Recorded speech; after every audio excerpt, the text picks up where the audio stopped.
When I decided to quit my job as an engineer and cash in on my retirement to hike the Appalachian Trail, I had no idea that in just 3 years I'd be beginning the final leg of the Triple Crown of hiking.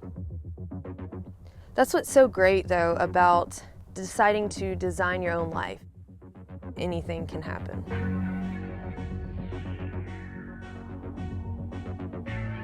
So this morning I started trying to put into words how it feels for me to be starting the last of the Triple Crown trails, and I guess the best way that I can really describe it is it kind of feels like I've been reading a trilogy, and you know how when you get to the last book of a really good trilogy you don't want it to end yet, and so it's like bittersweet when you get to finally put your hands on that third book and start it, and that's kind of how this feels to me. It's very exciting, yet a little sad, and I don't know that I want it to be over yet. But it's here, so that just means we have to soak in every minute and enjoy all that we can.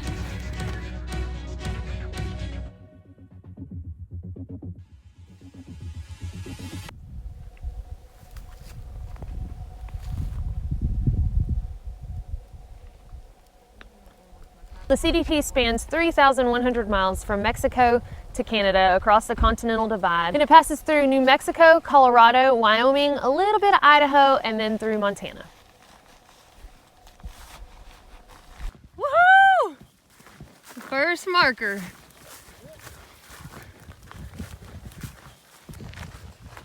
First sip of water. It's so exciting. There are so many firsts again. First struggling to put the water in because the arms aren't as limber. I need help putting my Okay, I'll do. All right, I've got a bet already. Rattlesnake in, like, when will be the first rattlesnake? Not today. You want to do it by time or miles? Miles. Price is Right rules. Yeah. What's your number? I'm gonna say within the first 10 miles. Okay. I'm gonna go 40. Oh boy. I don't think we'll see one for a couple of days. 11. Okay. So 10, 11, and 40? 40, yeah. Okay. Take about a 12. Nope, too late. Now, for those of y'all who have followed my PCT and AT through hikes, you'll probably recognize Perk from being in those videos. So we decided, well, of course we got to do the CDT now because it's 1 or 3. So anyway, we're gonna knock this Triple Crown thing out together. Probably wasn't the best decision to start at the hottest part of the day. What? I wish I had a chance to figure out that your tent was upside down before I got over here with a way to get evidence. And then there's Aaron. He's actually one of my friends from back home. He is the one who's been editing my videos for about the past 2 years or so. This year he decided he wanted to come along on the CDT. The thing about Aaron, this isn't just his first through hike, this is actually his first backpacking trip. So it's gonna be really fun to be around somebody that everything going on is the first thing for them, you know, the first hitch, the first trail magic, etc.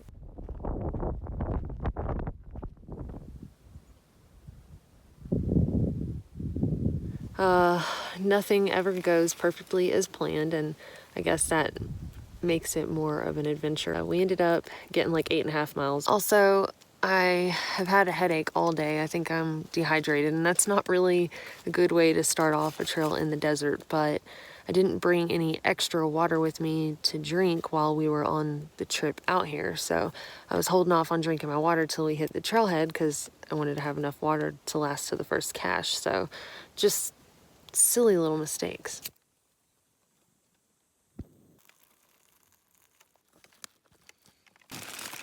All in all, I think it was a good day, and I'm really looking forward to what tomorrow will bring.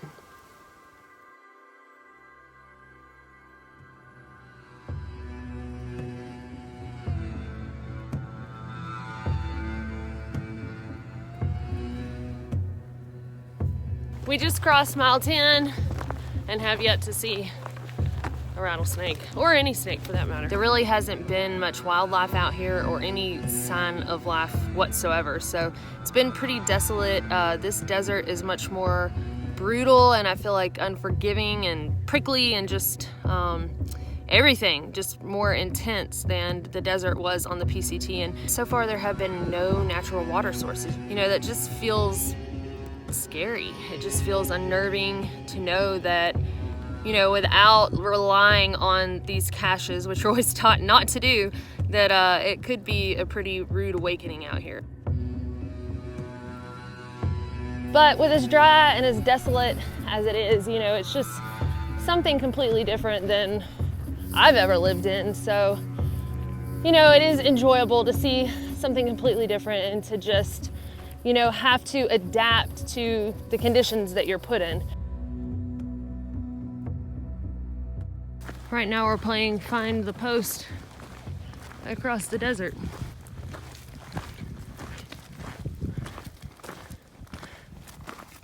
Yeah, what I was seeing is yucca, I think. Like that thin one that's Yeah. got a little white patch left of it Yep. or something. I guess it's leaves. All right, well. I don't see the next post, but almost all of them have been kind of straight ahead. So. Oh, I do. Do you? Just a tiny smidge below the ridge. I believe that's a post.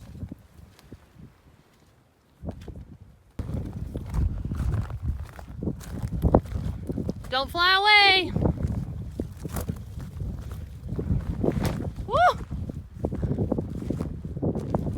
Like I just did.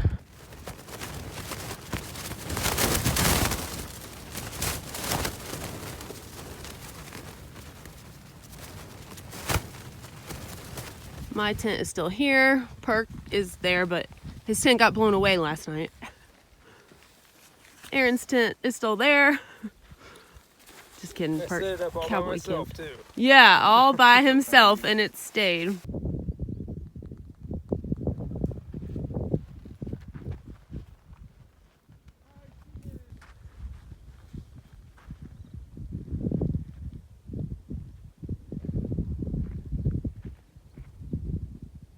Seriously, if I had a red lens on this phone, tell me that it wouldn't look pretty much like you would imagine Mars to. I'm gonna have some of your water, okay? I don't like these things, but I feel bad watching him die, so.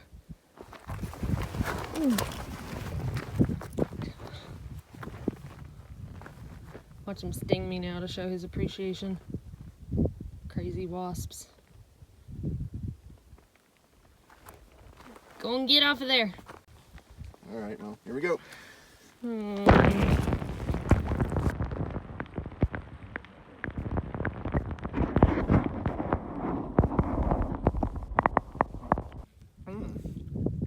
It's like I'm drinking water and eating a steak at the same time. That's not true. It actually tastes fine. Does it really? Yeah, it's fine. Okay, better than plastic water or town water? Honestly, yes. Okay. Touching us barely. There goes a dust devil. Dang. So that's what it was, because we felt the sandblast. So we got sandblasted. I wish that I'd had my phone up when it happened, but I didn't, and it was like literally this epic blast. I don't know how to explain it. But my sock went away, Perk's hat went away, and it felt like our lives were gonna end. Even with the stresses of the trail and how real they are, if I had the option of, you know, being out here and dealing with all the things that could go wrong or sitting in a cubicle, I definitely take this, you know, and all the ups and downs and misery and happiness, getting back in this and getting used to the desert heat again and the wind and how dry everything is.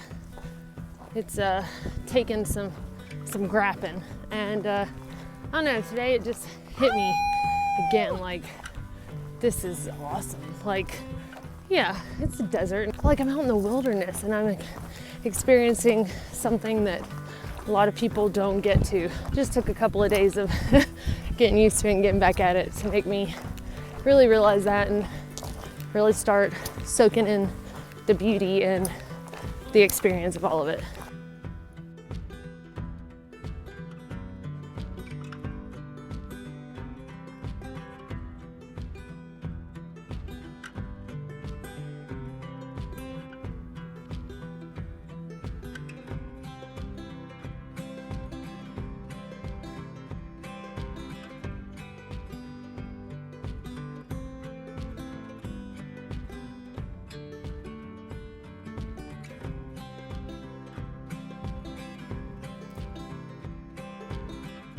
We hit mile 100. I think reaching the mile markers of like, you know, 100 miles, 200 miles, those are big morale boosters. And then also seeing the terrain change, because I feel like you're finally getting somewhere, and that putting one foot in front of the other is actually getting you closer and closer to your goal. Greens, greens, get your greens.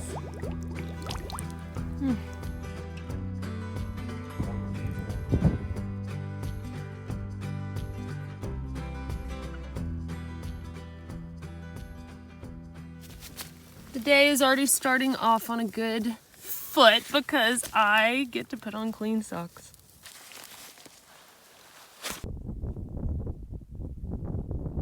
We are now doing kind of a create your own alternate. The CDTC says that an official through hike is a continuous footpath from Mexico to Canada within the Continental Divide corridor. A lot of the CDT is still not completely mapped out, and even the official trail in some areas does not have water sources. So, I mean, even up to the point we've hiked already, there are folks that have taken several different routes. It really is more of a choose your own adventure trail.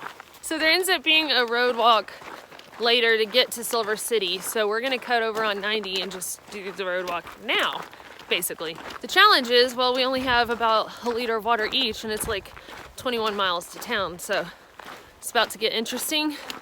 We think that there's an RV park that used to be open on this road, but we don't know if it still is. So I don't know, we'll see what happens. But I'm pretty excited to be heading out on this 21-mile create your own alternate with 1 liter of water. So I don't know. Either we're dumb or adventurous. Or both. Or both. All right, this already stinks. 3 miles down. RV park. It's for sale, but. Oh, I hear sounds. Yay! We're about 12 miles away from Silver City now, and still don't really have a plan in mind except just to keep walking. Seen some cool things, a mining area, and you know, several pee bottles. So it's been an interesting walk so far. How are you feeling, Bert? Oh, my feet are getting pretty hot. How about you? My knees are yelling. So it seems as of now that I think we're all on the same page that we're gonna potentially try to just go on into Silver City, which would make like a 28-mile day. Maybe not the smartest idea for our bodies, but you know what? These are the challenges that through hikes are made of. So yeah. Sweet heavens. There's the lights of town. We made it to town. Wow, we just hiked 28 miles. Marathon day, huh? Plus. Yeah. This is Aaron's biggest day at almost 30 miles. Highest elevation too. Highest elevation too. This is all of our biggest day on this trail. Perk has any blisters? God willing. Now we get to go walk a couple miles to eat before they close in like 50 minutes. Victory Brews. This is what a hiker trash room looks like. Stuff for days. I wonder how much money worth of gear is in this room right now. This is another point where we are taking an alternate. It's called the Gila Alternate. So this section crosses the Gila River several times.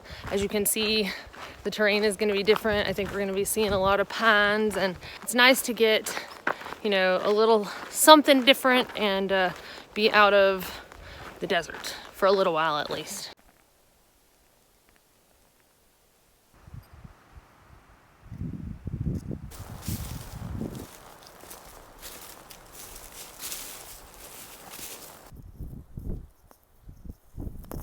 So Perk and I are supposedly on the trail, but as you can see, we're on a hillside with no trail and loose rock and pine needles and branches.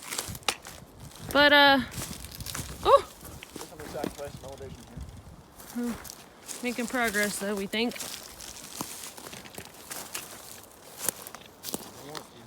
We hope that eventually the trail appears.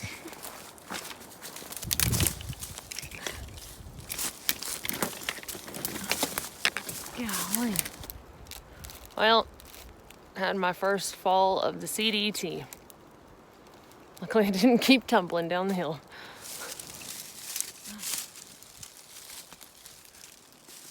Do you see a legit trail? Yay!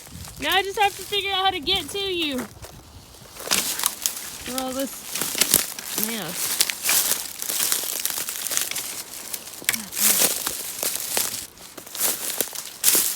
Oh, Lord. I see you.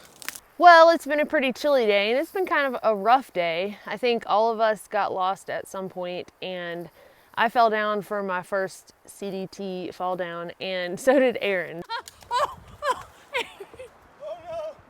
So we've only done about 14.5 miles today, which is a little disappointing, but all things considered, and everyone can still walk, we're just gonna call it what it is and go ahead and set up camp. Some days are just this way, and it feels like you battle the trail all day long, and then some days are just lovely. And you know, I guess if it was good all the time, maybe it would get boring, maybe not, but you know, the bad days make good stories, so that's what matters.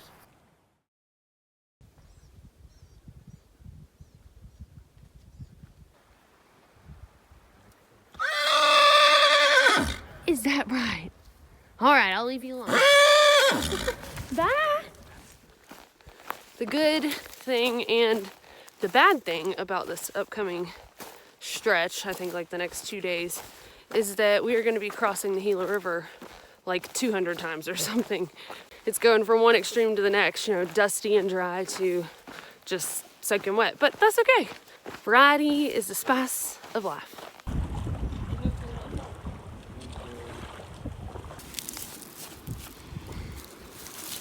So we're talking about Aaron. He is like MIA right now. We got to the Gila and waited for like an hour, and then now we've been sitting here at lunch a little bit further down the trail for at least half an hour. And I don't know, with these crossings, you really could go several different ways and around different trees and all that, but there was a tricky part on the trail today where it looked like the trail kept going, but it actually went downhill to the river, and so we don't know if he kept going there. We know at some point he got off trail because we had another guy pass us earlier that camped behind us last night. He never saw anybody or a pack on trail. Kind of frustrating. Don't have service out here. This is where it would be great if everybody had it in reach, because then we could just all message each other and send our locations, but unfortunately that's not the case. So I think we'll just hang out a little bit longer, and if we don't see him, I don't know. I'm not sure what we'll do.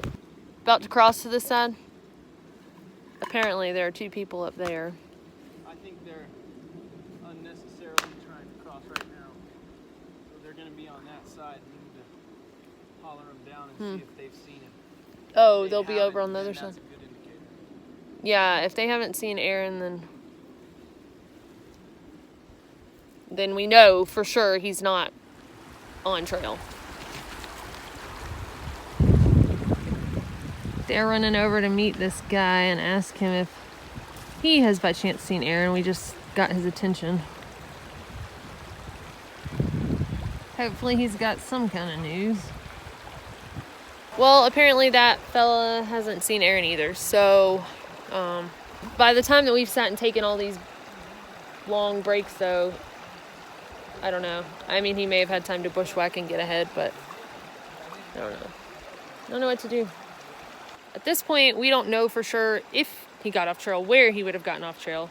And if he tried to cut down a steep hill to just come down to the river without backtracking on the wrong trail, then, I mean, we could just not even end up intersecting him anyway. So at this point, I think we'll keep going kind of slow today, get to camp, get to Doc Campbell's tomorrow, and if he isn't already there or hasn't shown up in a couple hours after us, then I'm gonna call somebody, because if he didn't make it to the river, then he doesn't have water. So I don't know. Starting to really worry though. Starting to kind of freak out a little bit. What I'm afraid of is that he's decided to correct his mistake, instead of backtracking, try to come down to the river on one of these slopes. And as you can see, that might not be a great idea. So just hoping he hasn't done that and gotten hurt. I've messaged Aaron on my inReach also, so if he does beat us to Doc Campbell's, he should get signal from there and be able to send a message back that says, you know, he's all right. So hoping that we're covering all of our bases.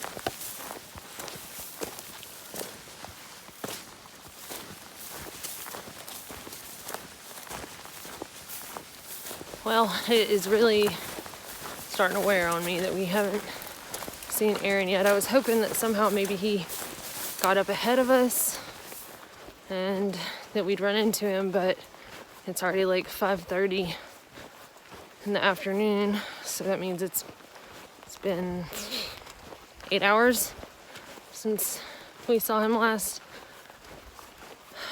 I really am getting worried. I just wish this wasn't a section of trail where we all had cell service. That'd be wonderful. But I mean, chances are everything is okay, but you know, I don't know, it still just worries me.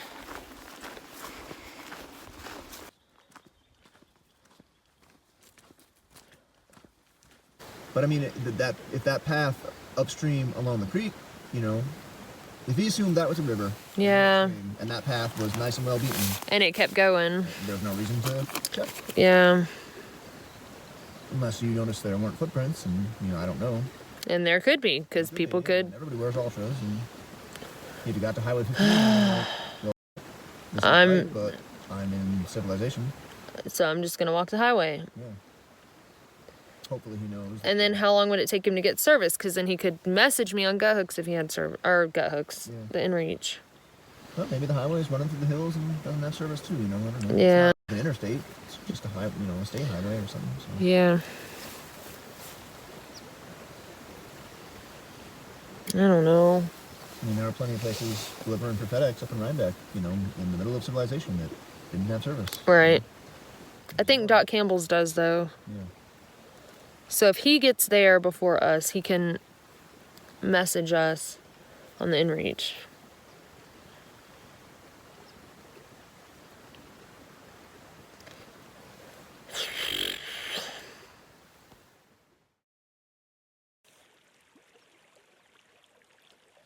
Last night when I set up camp, I decided to message Aaron's mom, because normally I message like a certain group of folks every night and let them know like, hey, we're all safe, we're all at camp, because I have the inReach. And so I couldn't very well send a message saying that and be dishonest. And plus, I think it's important for somebody's family to know what is going on with a person, and you know, I'm not gonna keep that from them. I was hoping that she would take it well and not be too upset because, you know, it could just very easily be that he took a different route or was still behind us or whatever. So anyway, I messaged her and she did seem worried, but okay. But she messaged me and let me know at about 12:30 or so, midnight, Aaron made it to Doc Campbell's. Apparently he had quite the adventure. Ended up going up and down the mountains. He said he did cross a creek or a river several times, went over some passes, and then hit the road and realized, okay, I've messed up. So he did like a 15-mile road walk to get to Doc Campbell's, and he got there around midnight. So he night hiked and hiked a lot more miles than we did that day. But because of that side trek, he's the only one who's gotten to see a rattlesnake. So he said about a mile into the road walk, he saw the rattlesnake. That's something else, ain't it? But we're just happy he's okay, and we're all back together now.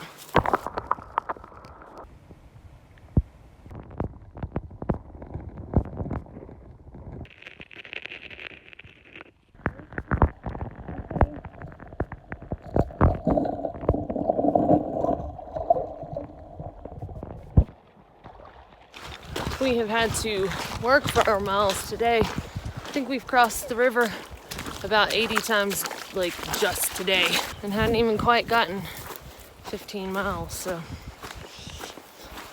I guess when we get back on regular ground, we'll have to make up for some of this river walking time.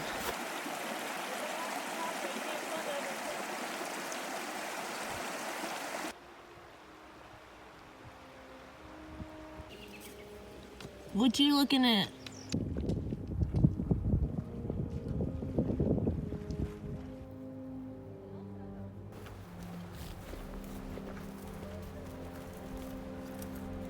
This middle fork section of the Gila River Alternate has been amazing, like majestic.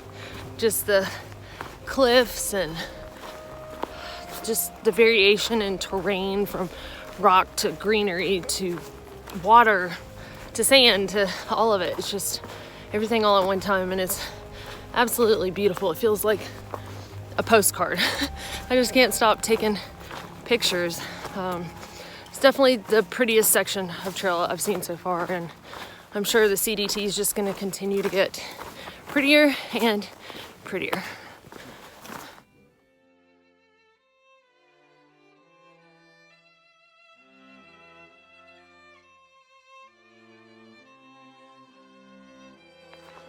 Doing some night hiking.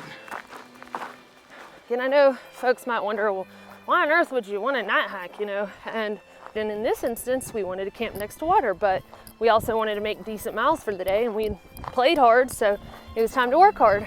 Nice to see the terrain in the dark and see the stars and the moon, because, you know, a lot of times we just climb up in our tents and, you know, go to bed and don't really take in the beauty of all that. And so it's always fun to mix it up. But I know a lot of people knock night hiking, and I'm just saying, don't knock it till you try it.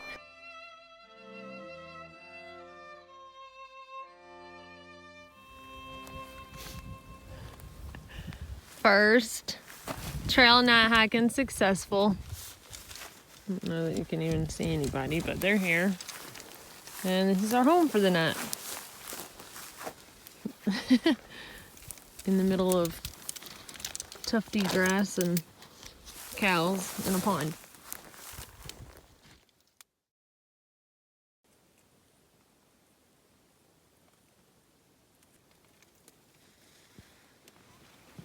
That is frost on my tent. And I reckon my sawyer's probably busted, because there's us. Ice in my sawyer.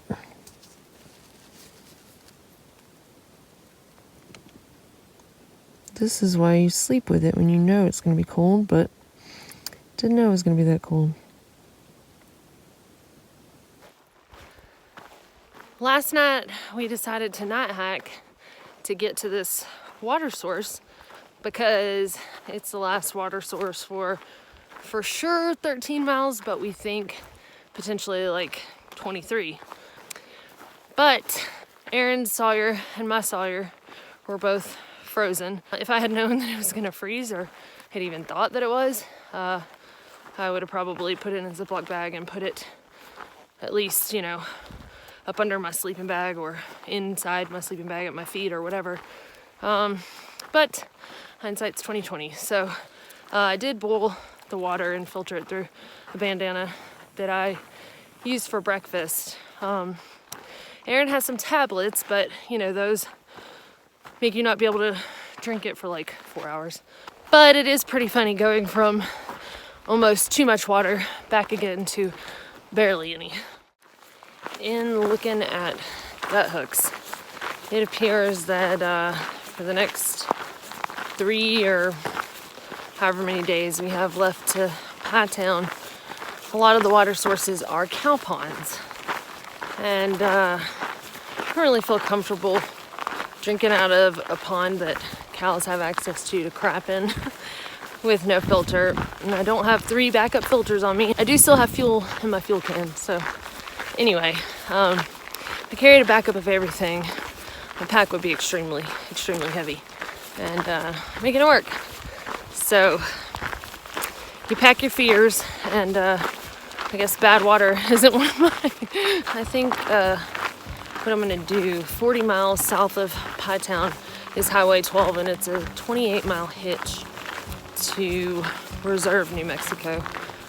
So I was trying to avoid that and just go straight to Pie Town, but considering recent events, plans have changed. I think that's a better idea than just see how long I can go before I get sick. It would be great if they had a general store with some filters, but if not, they'll have hopefully bleach, so I can put a couple drops in a liter. Luckily, the lodge in Reserve offers a shuttling service. I just have to text them when we think we're about an hour out. This is an example of just adapting and doing what works to get you by so you can get somewhere and figure it out. They're here!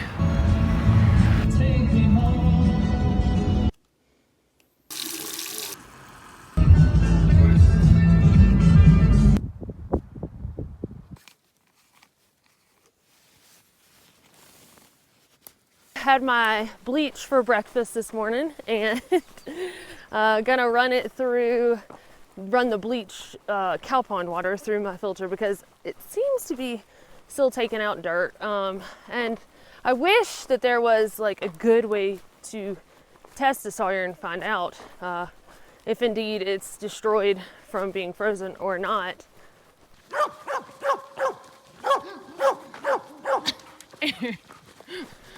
Got a relatively easy path into Pie Town. I don't think it's gonna be too many climbs or too, you know, big a drops. It's just gonna be a nice little path, so shouldn't be hard to knock out some miles and still get there at a decent time.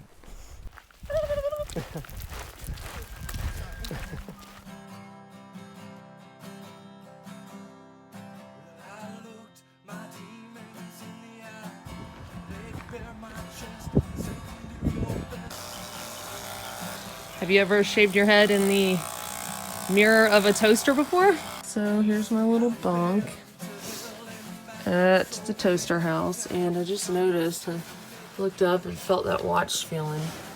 The best thing about staying at the hostel was seeing all of the other hikers, because out on trail we really haven't run into any. And so it was just really nice to sit around and talk to people about the things that we've been going through for the past few hundred miles, and some folks were sitting around picking and playing music, and I don't know, it was just a really good time and kind of revived my spirit for the through hike, getting to see like, hey, there are other people out here, you know, there are other people going through the same thing. Hiker food problems. Wah, wah, wah. Wah, wah. Yay, they came in. Yay, they came in. We won't make the same mistake again.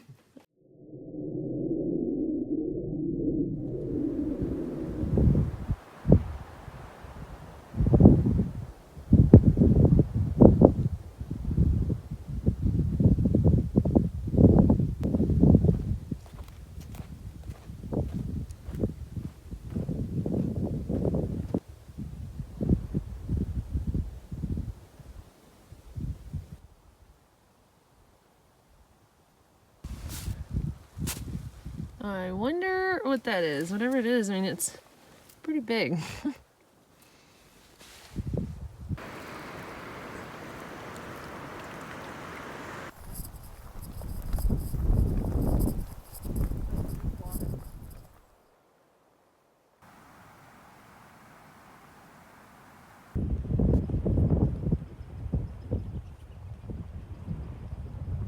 Start spreading the news.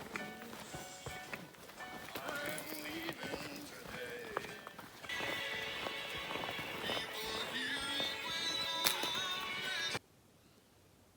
Good morning. Moo. Moo.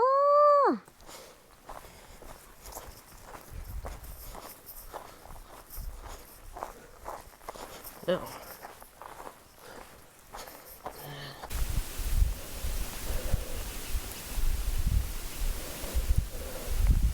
Going downhill.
Holy crap-a-moly, y'all. I just saw a freaking mountain lion. I didn't know what to do, so I blew the harmonica that I have that I've been practicing Mary Had a Little Lamb with. I've said it before and I'll say it again, but you're not a real thru hiker unless you've crapped your pants. Look, lady, I done faced a mountain lion today. I am not afraid of you. And now we're back to kind of desertous terrain, but the ground is looking a little more red. And I noticed we could see the Colorado mountains yesterday. I noticed that there's a little bit more red in those mountains that I could see. So pretty excited for even more and more changes. We've got 50 miles until we get off trail for my sister's graduation for about a week or so. On every thru hike I've done, I've had to go home for graduation. So I'm not sure what it would be like to have a thru hike where I didn't have to leave in May and go home. And honestly, it's a very bittersweet feeling. So just have to knock out this 50 miles today, tomorrow, and the next day. So it shouldn't be too bad.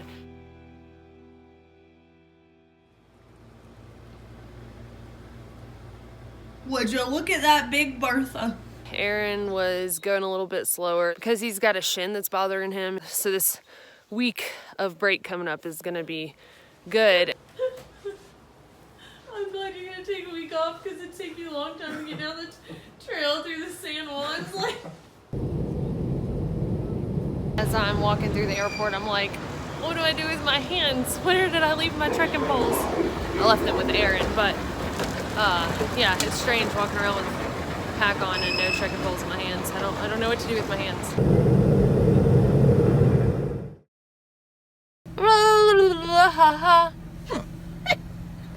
The morning of my sister's graduation, my face betrayed me and decided to swell up, and I started having just this very achy pain back in one of my wisdom teeth. So I went to the dentist and they ended up having to pull the tooth. You bopping around doing it, you know, and then like, I don't know.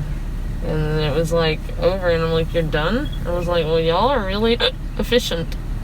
You told him that? Yeah, I'm glad I told him that and not,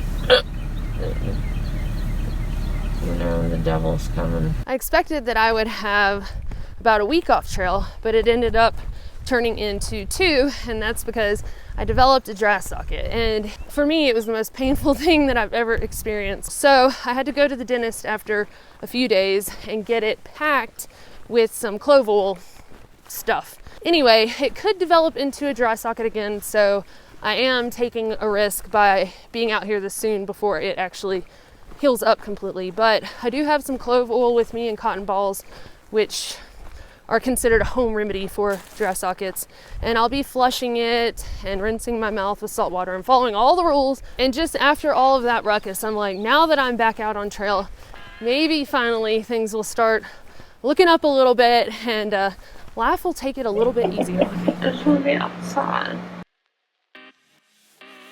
We just got dropped off. There's a ride back there, and we're back at it. New hats, new attitudes, new everything.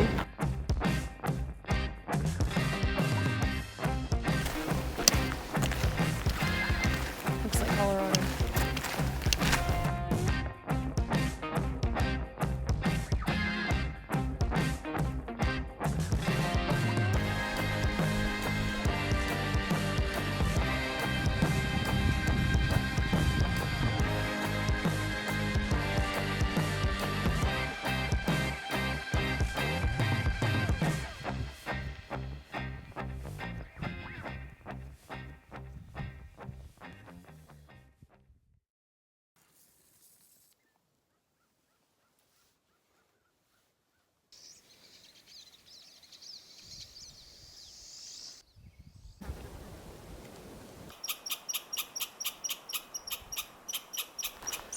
Well, going from Alabama, which I think where I live, I know it's below 1,000 feet, but probably 700 to 900, and coming up to 10,000 feet elevation and above after 2 weeks of being at the lower elevation has definitely taken its toll on me. I feel like I cannot breathe. And we didn't start till late in the afternoon yesterday and only put in about 8.5 miles, which we were fine with. Just hiked till dark, but there have been more climbs today and even higher in elevation. And today's gonna be about a 15-mile day, and that's with giving it all I got. And currently in the longest stretch of water carry we've had since I've been back on, which is about 11.5 miles. So it's just a wonderful combination. But I think that my body will adjust a lot faster to, you know, hiking and doing bigger miles. The good news is getting back on in such a beautiful area, you know, not in the desert, for example, like I did on the PCT. It is definitely a morale booster. You know, everything around me is beautiful, so even though it hurts, it's still nice to look at.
Wow, this is the first view in Colorado.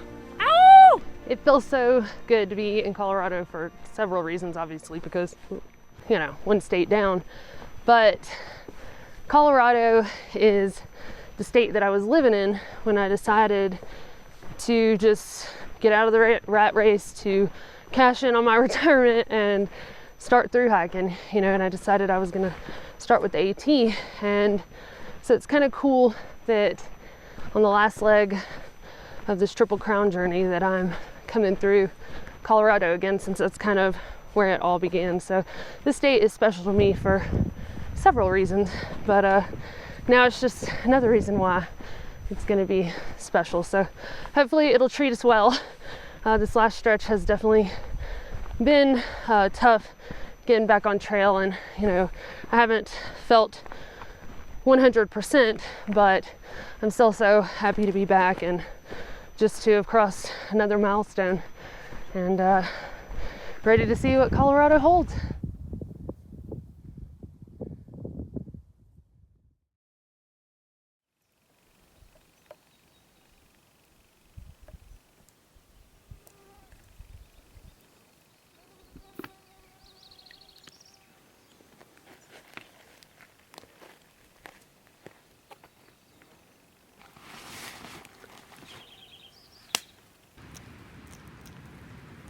I got first word from this year's hikers on the San Juans, and they are folks who hiked the PCT northbound last year. So they went through the Sierra Nevada in a high snow year, and they said that the stuff that they've seen is just as bad as some areas. Clinching moment, gnarly was their word, and they did say that the rivers aren't as bad, but getting a little anxious about that though. But I'm sure it's going to be beautiful regardless. I just am not looking forward to it being quite as gnarly, but I guess time will tell. Turns out the San Juan National Forest, according to my mom, who just messaged me on the InReach, is closed due to the wildfire near Durango. Not really sure what I'm supposed to do at this point, but yeah. There you go. There are basically 3 different alternates that we could take to get out of here. As of right now, I'm kind of leaning more towards the blue route for safety purposes. And it's mainly Forest Service roads that finally lead up to the highway that goes into South Fork, Colorado. But it just really stinks. Well, this was a bit of a pucker moment. Just hard transitioning from snow to steep ground like this with kind of loose rock. And, you know, not falling down. I mean, you wouldn't die here, but it wouldn't feel good. Well, this is interesting. Do not want to go across the snow right there, or across the rocks there and get knocked under that. So, probably just gonna climb up and see if there's a better place to cross that stream.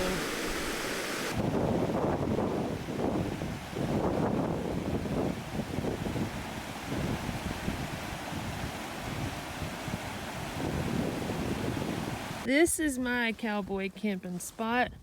I am on like one of those emergency space blankets that I brought to cowboy camp on, and there's all of my stuff strode out right now.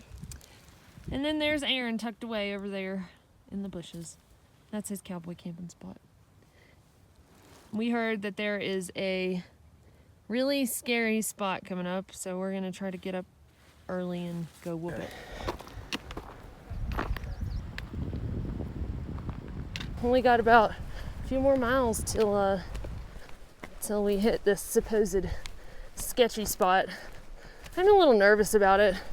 Probably wouldn't have even thought as much about it if I hadn't gotten word about that particular spot. And I'm sure that I've done scarier stuff probably in the Sierra Nevada, but you just never know.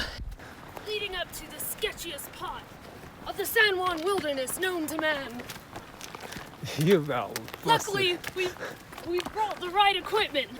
Now do it in a Scottish accent. Hey y'all, right now we're heading up to the sketchy part of the mountain.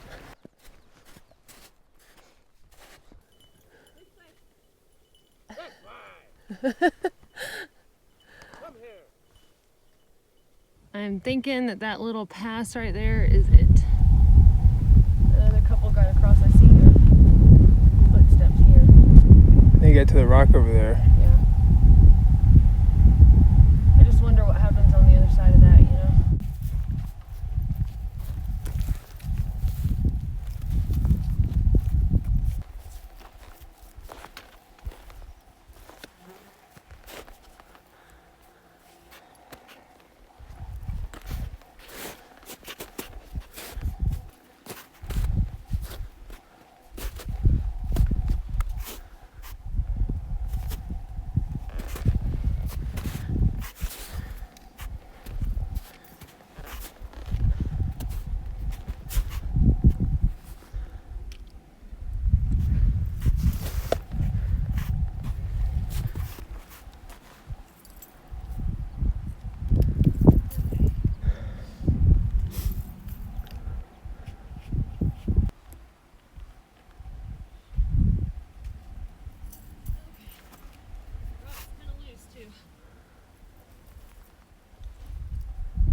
Oh my gosh, okay.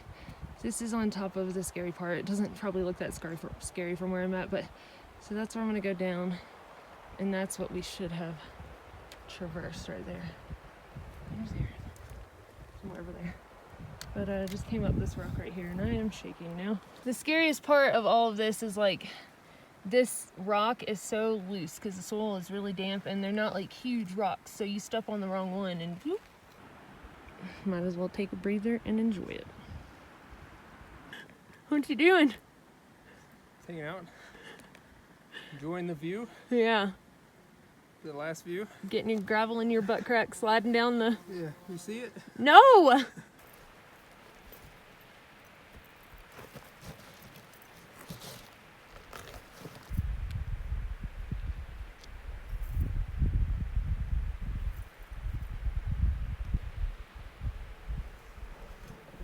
Alright, that's where I just came down from.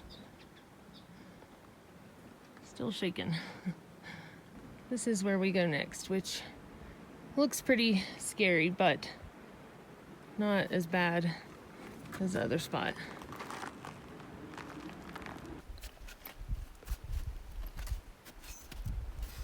That transition between the snow and the...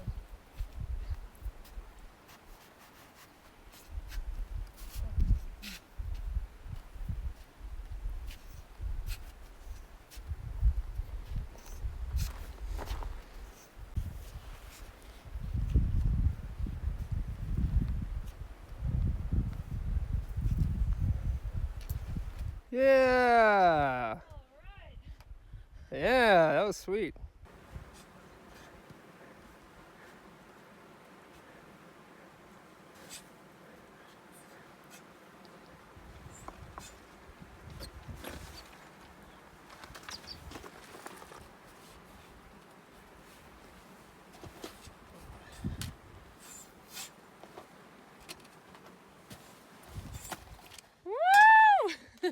All right. There's one of the dogs, so maybe they're making it all right. Oh, oh no. Oh, there goes one of the dogs. Oh, it made it. It started falling at one part. Oh my God. All right, second dog. Oh no, oh no, oh no. Oh my gosh, that, oh my gosh. Oh.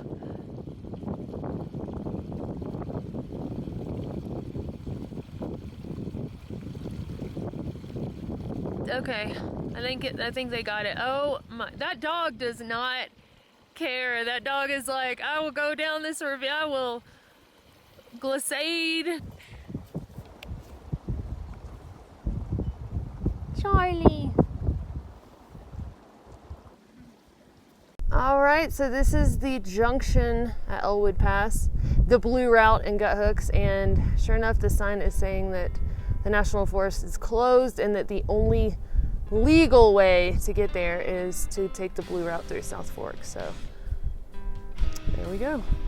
It is pretty unfortunate that we're only gonna get like a taste of the San Juans, and I am bummed out by it, but it's just one of those things that you have to deal with on a through hike. You got to accept it and push on. And it's interesting to me because I think Aaron was a little bit more bummed out about it than I was, and this being his first through hike, it makes sense because he's like, oh my gosh, this is such a beautiful area, and it stinks that we're not going to get to see more of it. And it does, but like the ultimate goal is Canada, and we're going to get to see the Wind River Range, and the rest of Colorado is going to be beautiful. And you know, we can always come back and see the San Juans and do, you know, the whole loop. I don't know, for me, you know, it's this hiccup isn't stopping our progress or our continuous footstep to Canada, so I'm relieved about that. Leaving the South San Juan Wilderness. Like I said, while I am disappointed because this is one of the biggest highlights of this trail, we did get a taste of it, we did get to see some of it, and our ultimate goal of finishing the through hike is not being impeded. So I'm just really glad that what we have seen of the San Juans has been like paradise, and it hasn't been extremely smoky. We're actually able to see views even though they're a little hazy, so it could be a lot worse. I'm just ready to get this road walking out of the way and get back on the official CDT and enjoy some mountains again.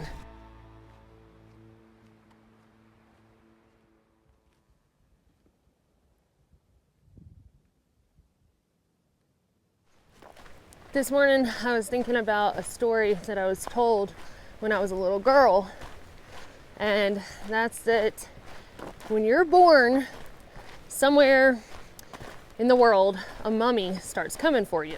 Every step that you take or trip that you drive on, or you know, when you fly in a plane somewhere, the mummy has to walk everywhere you go, and the mummy walks real slow, you know, step by step.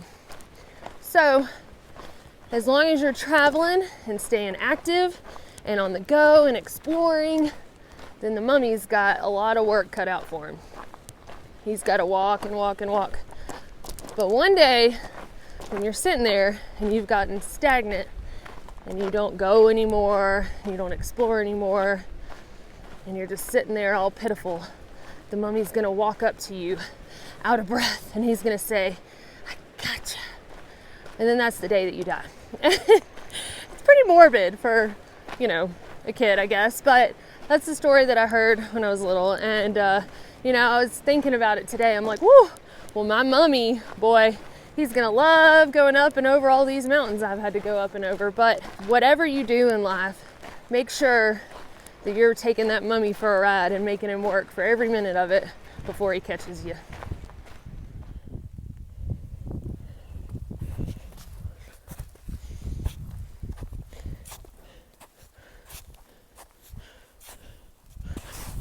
Wee. Not that far down, but still don't want to fall.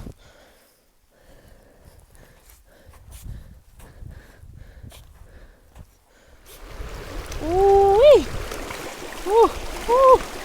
That will wake you up.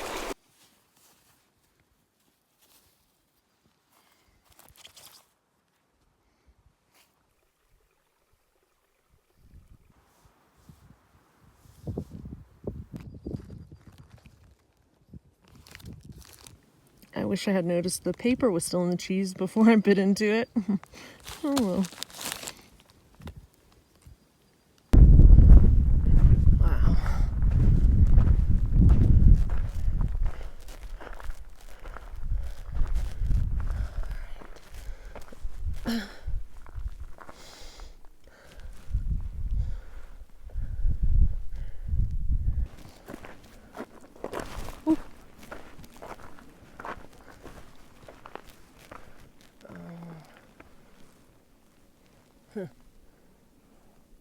So I thought maybe I should go up there and then try to find a way around the snow, but stepping over here a little bit further, I can see I can probably get down there in the dark. Oh my gosh, y'all. Look what just came up over that little ridge. Holy go-to-moly.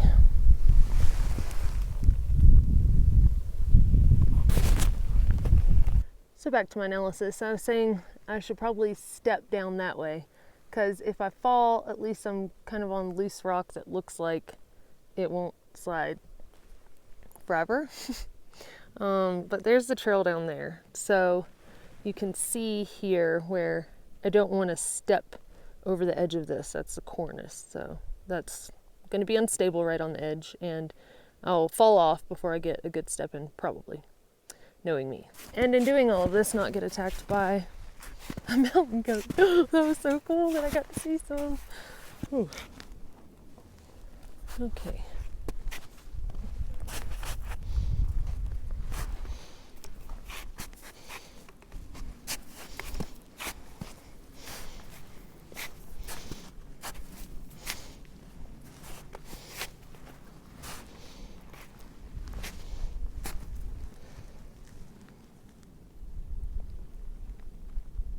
I probably shouldn't be demonstrating this while I'm walking, but this is why I hate scree. You can see how loose it is, and then when I step here and all these rocks move, which are attached to this big old clump of snow above me. So, a little bit stressful, so I'd rather walk on snow than rock, because on this mess, there ain't no stableness. Oh.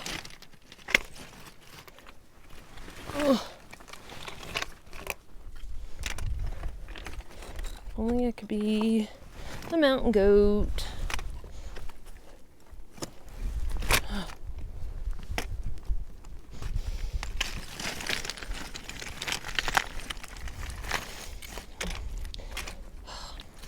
feel like this is one of those. Ooh, I feel like this is one of those video games where the ground is, it falls beneath your feet and you gotta step fast enough before it falls. Okay. Alright. Alright, so that's where I just came down, that little cut right there. Doesn't look so bad, does it?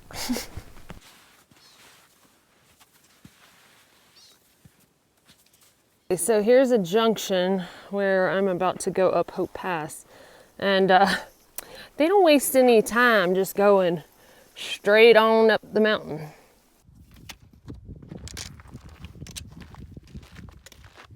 I believe this is like 2,400 feet over 2.3 miles, something like that.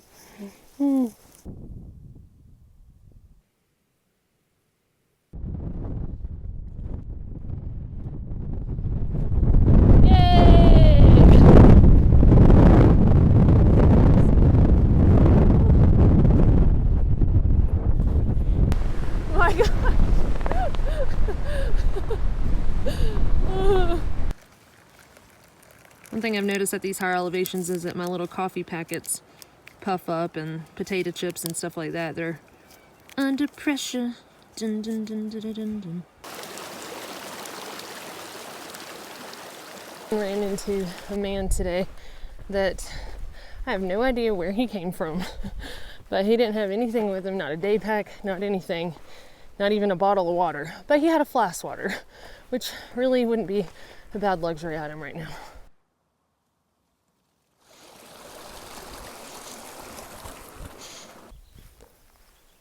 Not really sure what not to touch here. Huh. Check that out. Little, like, dwellings from concrete. This is probably what I'm not supposed to be touching because of explosions. There's a nest there. Ah! Gosh. Ah! Found him.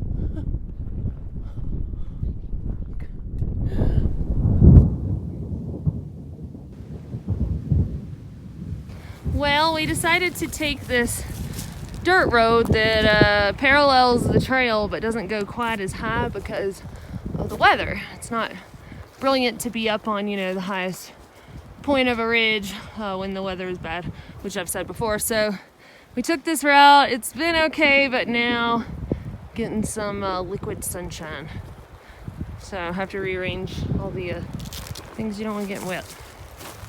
I was debating whether or not I should try my new gloves out that are waterproof. And then I was like, well, snacks are important for hypothermia. And Aaron said, well, warmth is too. So he needs to quit being so logical. Ooh, it looks pretty rough back there. Still pretty though, but rough. I was hoping some sunshine would poke out somewhere, but no such luck so far.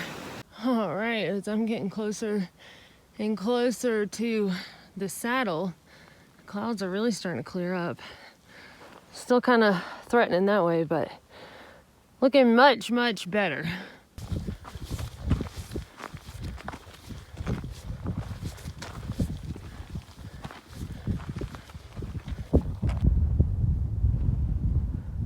Colorado has been wonderful. The thing out here is that thunderstorms can just kind of really roll in any time. A lot of the trail is above tree line in Colorado, and I've learned that the best thing that you can do out here as a thru hiker is just try to get up and over those peaks as fast as you can. If I always avoided that in the afternoon, I'd never get any miles hiked, and I'd never get to Canada.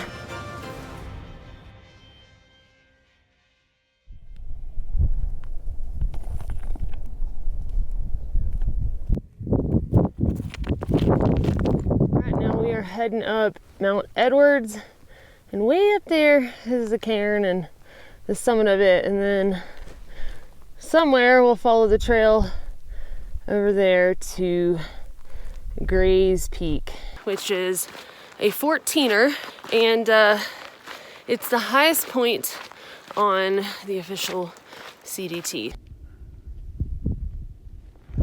All right, this is the summit of Mount Edwards. Whew. Wow.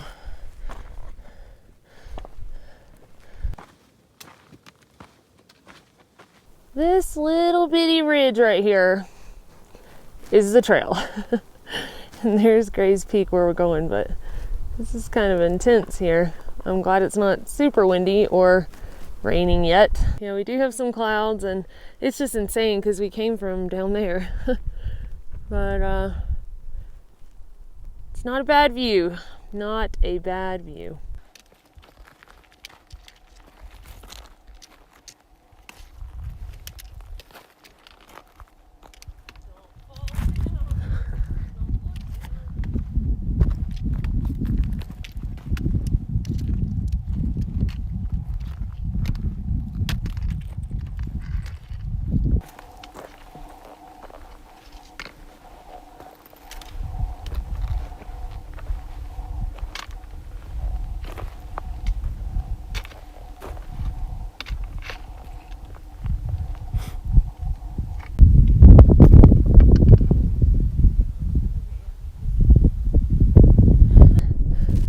On this little ridge here with a rock going up the peak there.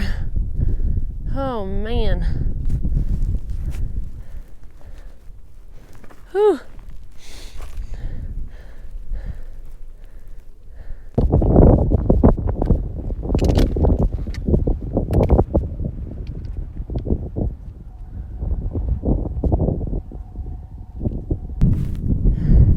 Actually starting to snow a little bit. Gotten some flurries. Oh Lord.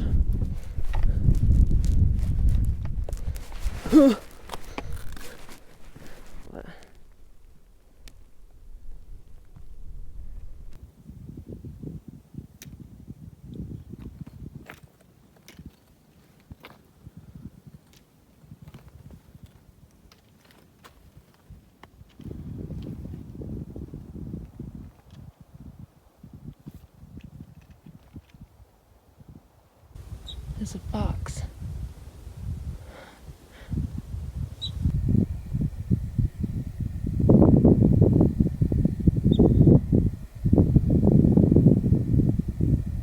Well, it's kind of snowing again. If you had told me in my life that I would get snowed on the 4th of July, I would have never believed it. This is insane. So we're kind of sat in a saddle right now, and the sun's trying to come out. We're gonna wait for some of that nastiness to cross over, and there's hope over there in the distance. But yeah, we got into a little low spot, so better than being the highest thing up on a 14er. Nastiness is gone. There's a little bit that way still, but we think we can probably be up and over this. We've got less than a mile to the top right there, but yeah, all the bad clouds for the most part have gone that way.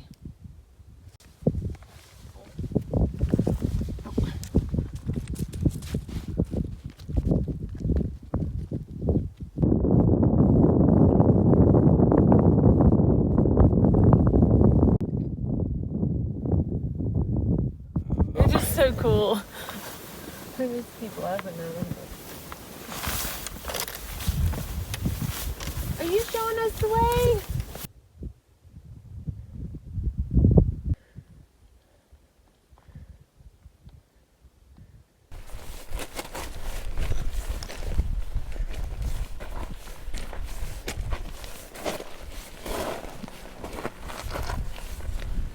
Oh man. All right. Heck yes.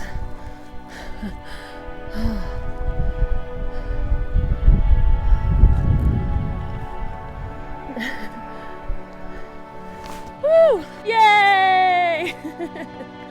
First 14er. Ow! Ow!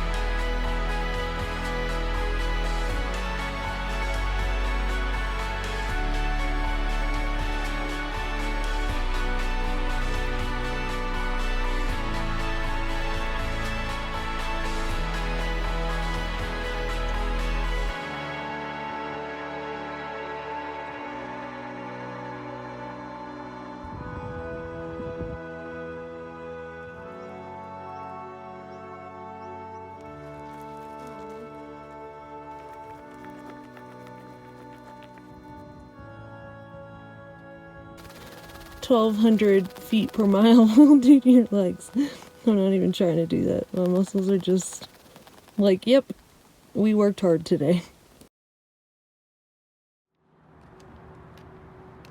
We found out there is a fire closure ahead, just a couple of miles here. And the CDTC does have a suggested alternate, but I don't know, we're kind of thinking about doing a create your own alternate, which might involve a 2-mile bushwhack. So, you know, Erin's really good at the off-trail bushwhacking experiences. So, you know, I don't know. I think we might go for that, but we'll see what happens. All right, so this is the valley that we are going to follow a creek, bushwhacking down into that, and then we finally connect with the dirt road somewhere down in there. And this is to get around the fire closure, but honestly it's probably at a good time because these clouds are rolling up. I heard a little thunder earlier, and again, this is not somewhere up here that you want to be when the thunder and lightning decides to roll in. If y'all are wondering how we knew where to go to do this kind of create our own alternate, basically we looked at gut hooks, and you know, you can see the topo map in there, and we were able to see that this creek ran down to a road, and we were able to see that it wasn't too terribly steep, and it looks like we could probably just follow the creek and not get lost.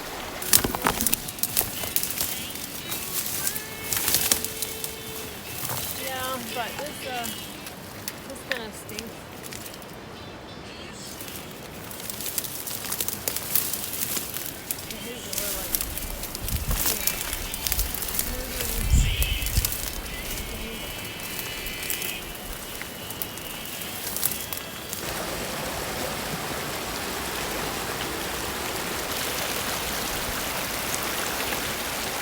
Through some of this, there are at least like little animal paths that you at least get an idea of, well, now one just ended, but an idea of where they go. I reckon this was an old road that's been eroded, but hopefully this will meet back up with the dirt road, Woods Creek Road, that we're aiming to get to. According to gut hooks, we are on the dirt road.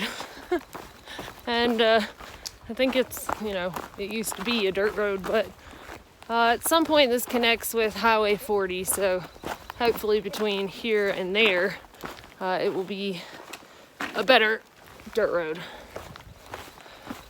I guess we'll see. All right, looks like we have found the dirt road.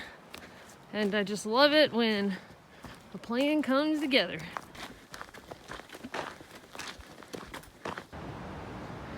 All right, so now we hit the highway. There's our uphill to Berthoud Pass.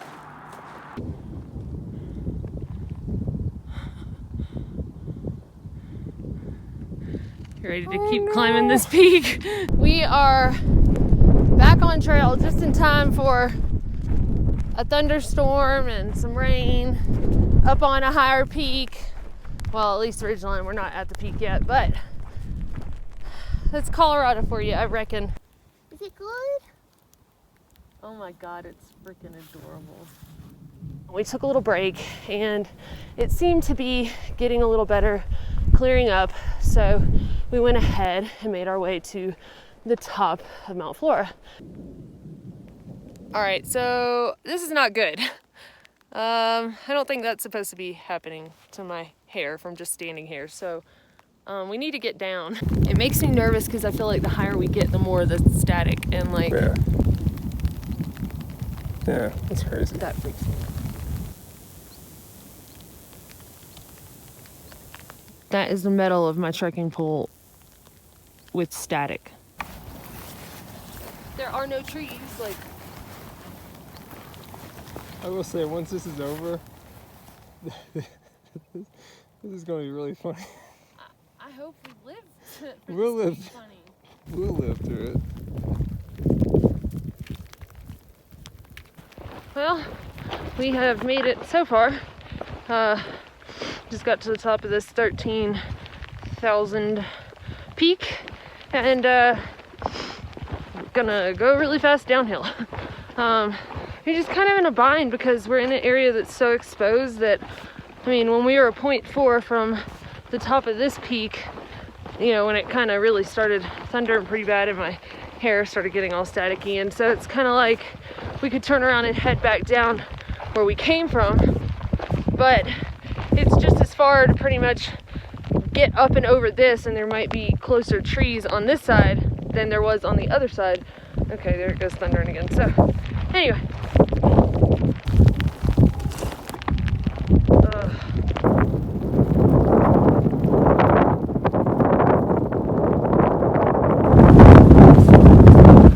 I think it's sleeting now. I just hope it doesn't turn to hail.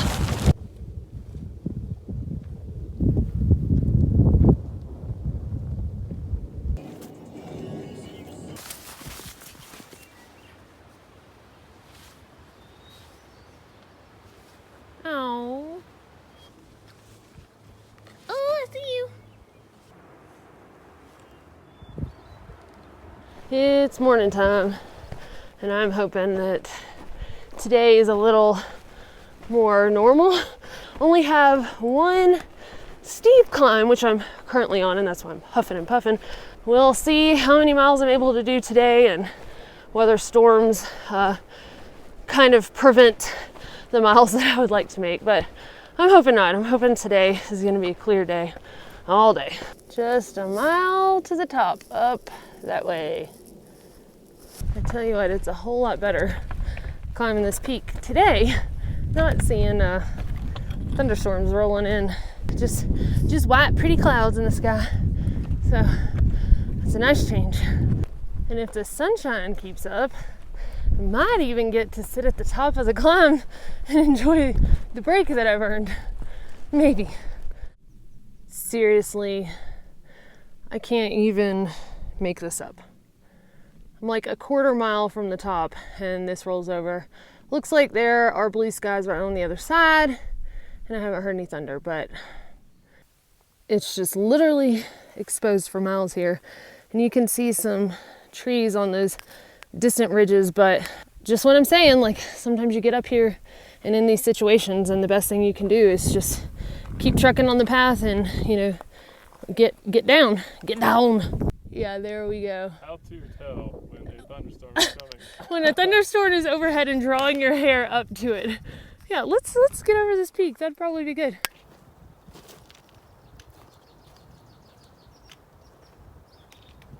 Made it up and over James Peak. Had lunch a little while ago and now you can see how beautiful the sky looks. You just don't ever know out here. And again, it is thundering.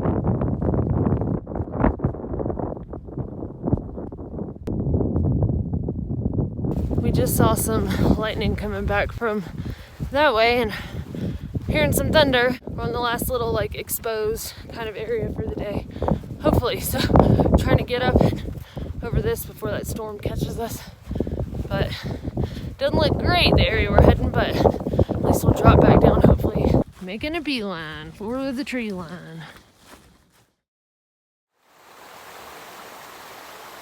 I'm just sitting here taking a break on this climb and a day hiker came by and said, I just wanted to let you know I saw this thing move ahead of me and I was like, wow, that's the biggest groundhog I've ever seen, and then I realized it's a baby bear. And so he said to him it just wasn't worth it and he didn't want to find mama, so he turned around and came back. But anyway, sitting here taking a break and then I'm gonna push on, and he was kind of like, in case you want to turn back, you know, you'll just be advised that there are bears ahead. And I was like, well, I'm kind of hiking the CDT and I have to go that way. So, but good to know, at least, you know, I can at least not be startled by the situation, and maybe I'll play some music and sing out loud or something. Just, you know, I don't mind seeing bears and it's cool when you do, but a mom and a cub is always an iffy thing. You just don't know how she's gonna take your presence. So yeah, I'll probably be jamming out to some T-Swift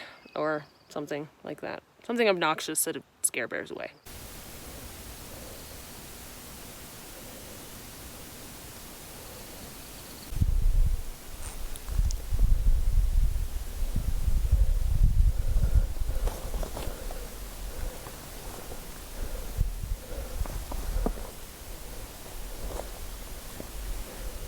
Holy crap.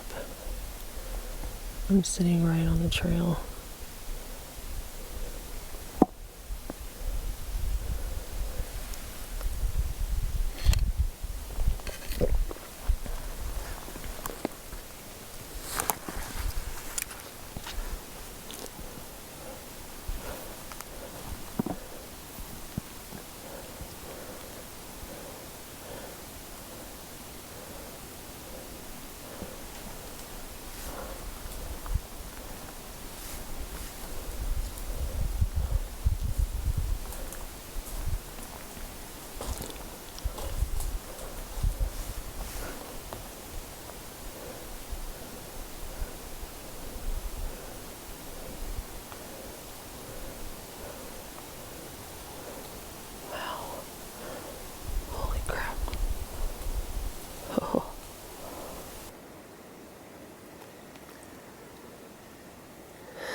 Got a little goatee.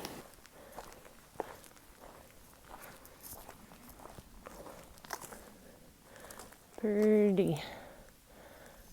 That is not pretty. Heading up to Opelika.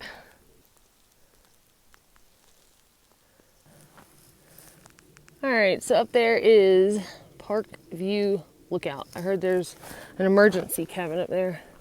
About 2 miles from the top.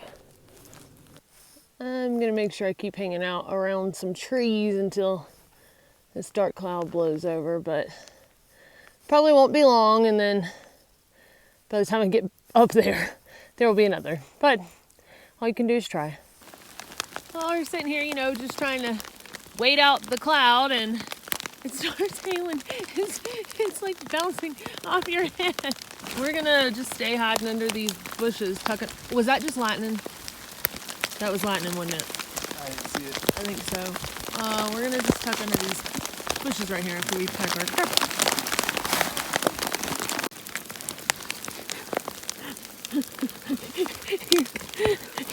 You got some hail on your britches. You got some hail?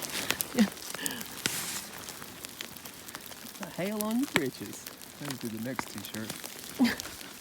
Looks like some ugliness still, but there's a ray of hope and blue skies.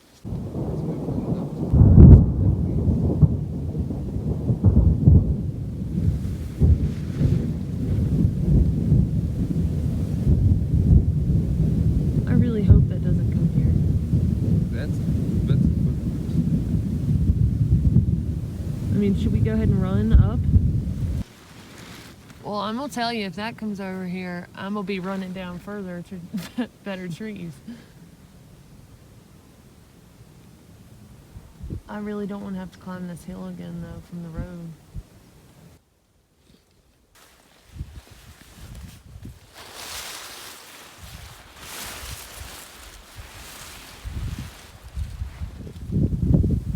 I don't know, but I think when this mass passes here, we should probably make a run for it. What do you think? It's kind of clear-ish. Definitely still some dark clouds in the sky nearby, but decided to go ahead and make a run for it. Try to get up this mountain before something really bad rolls right over us. So hopefully we can do it. We sat hiding out for probably 2 hours or so.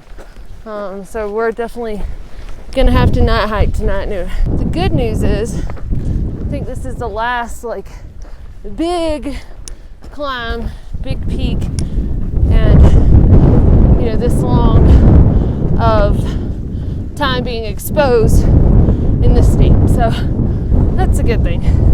Hopefully the next 150 miles or however long we have left, we can actually hike regardless of the thunder and lightning, because we won't be up so high and so exposed. It's blue skies over there, but look over there, and it's getting pretty ugly over there. Gotta get down the tree line with a quickness. Literally getting pelted in the face, guys. Hail!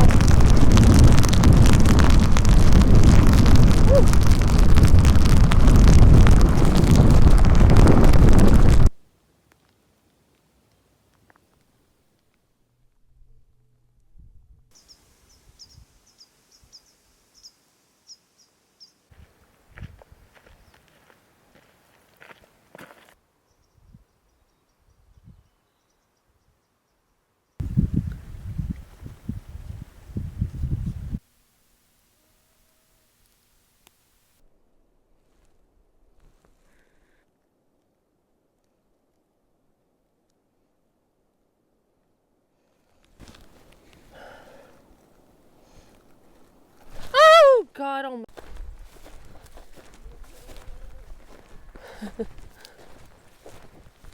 Bless its heart. Hey guys. Oh, you didn't even hear me?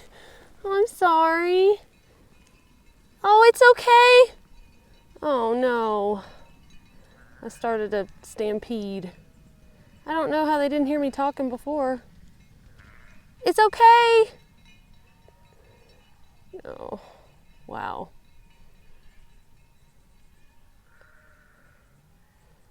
Oh. I've got about 3/4 of a mile to the top of this climb, and this is the last, at least noticeable climb in Colorado. Pretty happy about that. And you know, we complained about the thunderstorms hitting us on the open peaks here, and in New Mexico we complained about cow pond water and no shade. And so Aaron said the other day, I can't wait to see what we complain about when we're in Wyoming. And you know, I am really excited to see what Wyoming has to offer, beauty and the Wind River Range and all that, but I really am excited to see what challenges it holds as well, and like Aaron said, what we'll complain about. Did you trip? Please tell me you did. Oh my gosh. Welcome to Wyoming, the blowdowns say. Welcome. I've heard there are a ton of blowdowns in this next couple mile section due to beetle kill, and unfortunately so far the rumors haven't disappointed. Somebody called it Wyoming's slowest 2-mile hurdle race, and I think that's a great description. What if I had fallen? Okay, you win. You got more. And here is the defined line where it stops being Colorado scenery and starts being what I envision this part of Wyoming would look like.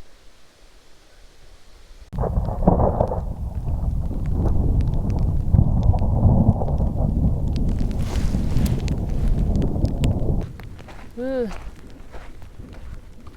I thought it never rained in Wyoming. I thought that was just Colorado. There is no tree line. So I just have to kind of keep walking. Just hope that the storm doesn't come. Holy cow. Hoping it doesn't come any closer. Oh man.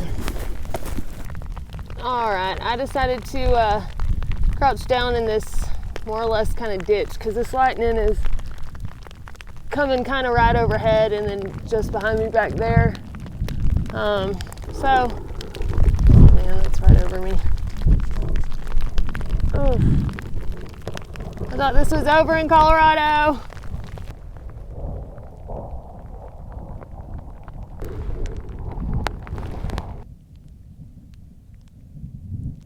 Well, look at that.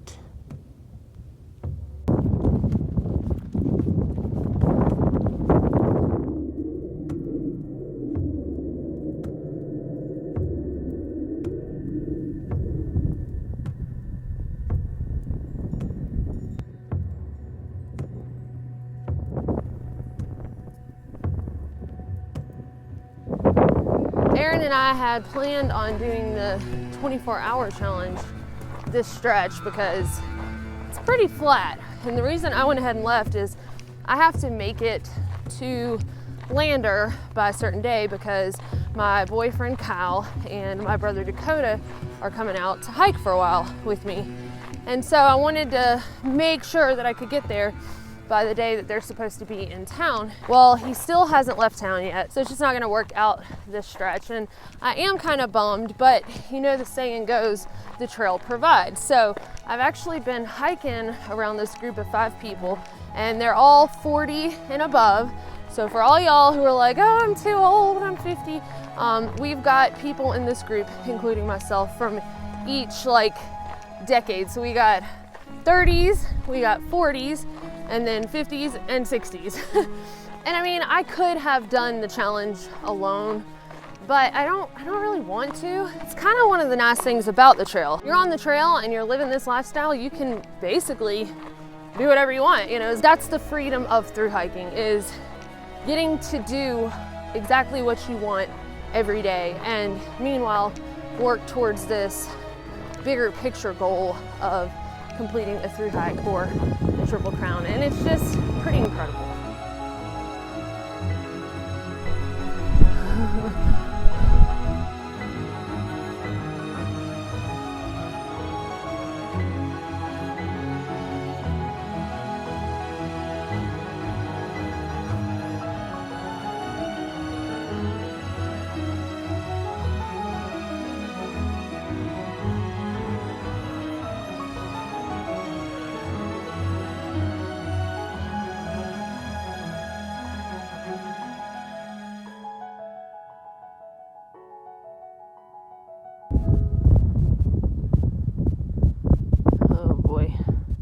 All right, now it's sleeting slash snowing slash thunder and lightning. Very, very frightening. Oh, Mamma mia. Golly.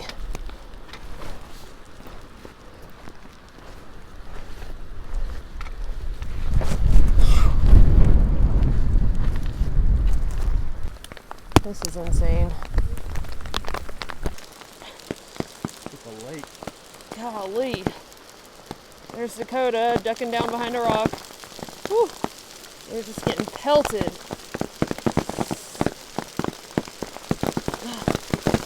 Ow! Golly! We're gonna have to duck down behind a rock. Let's get down there, Kyle. Ouch! It's on my. I'm dead. I hope he's okay. Duck behind that rock.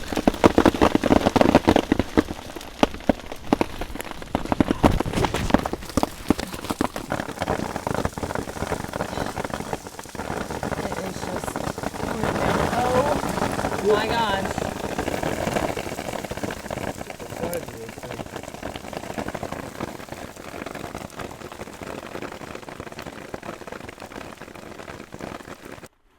Sketchy spot here. I do. Okay, let's try this again.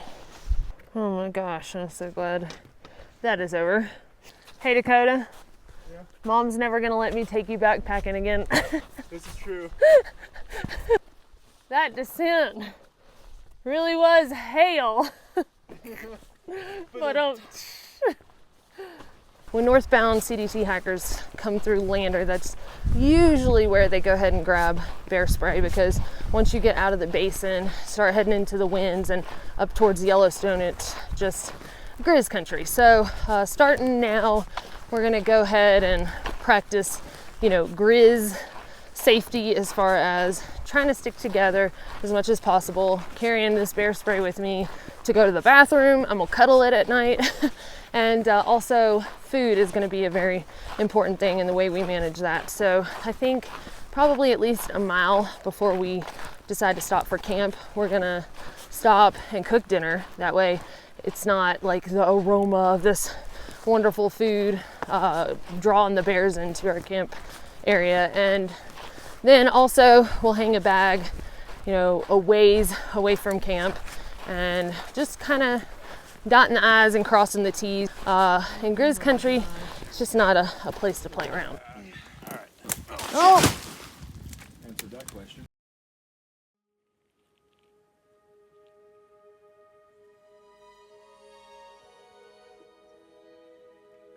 Everything was pretty frosted over, and it's still pretty chilly this morning. I think fall's coming. It's kind of a little unnerving, the fact that it hasn't really quite warmed up yet. And it's after 10 a.m.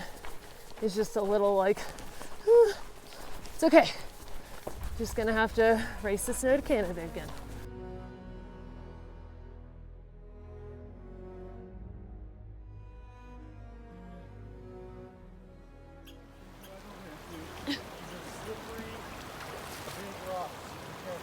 And they both are, but this one feels like it's about to rip in half. My brother's Achilles started flaring up real bad. He's got tendonitis in both of them. We were hoping that by some miracle in town, when we took a zero, that it would magically feel better, but alas, it did not. Kyle will probably, instead of hiking, be like supporting and, you know, meeting us at towns or road crossings and such as that. And well, here I am on my first night of sleeping alone in Grizz Country. Honestly, this isn't like the heart of Grizz Country, so it's really not that big of a deal. Statistically, the odds are in my favor, but just saying, my bear spray is probably going to be my cuddle buddy until Canada. Cuddle buddy. I have officially done it. I have made myself sick of the Mountain House backpacker meals, like the scrambled eggs, and yes, even the breakfast skillet. And I'm sick of Pop-Tarts. So this morning, I'm having couscous. I'm just gonna start eating dinners for breakfast until I get sick of all those too. And on the TA in New Zealand, I just won't eat breakfast. Is it just me, or is that like a really green turd? That is the cutest little print ever. Look how small it is.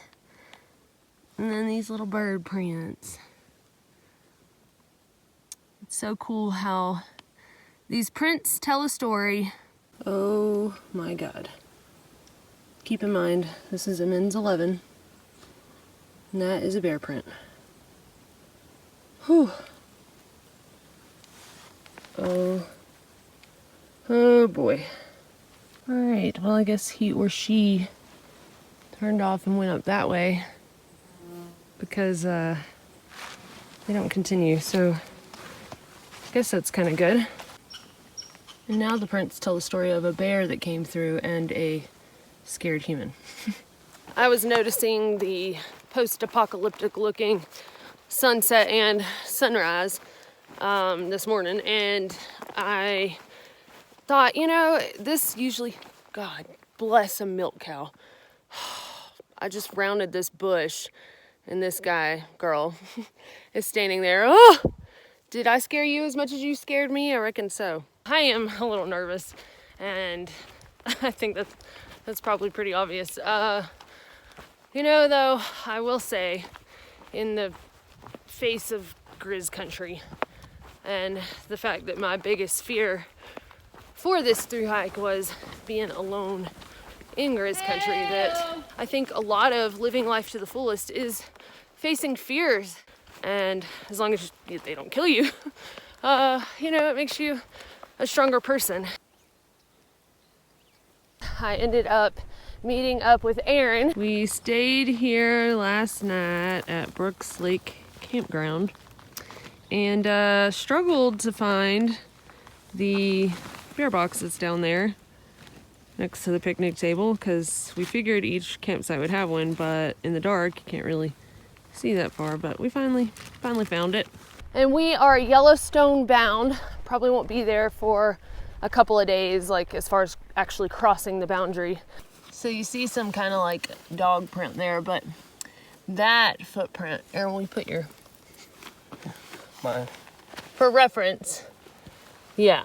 So that bear print we think might be a baby, which is like the worst thing that I think could happen, is to run into a mom and her baby. So maybe it's just a teenager one, but We're really hoping that this is a very neglectful mother. yes.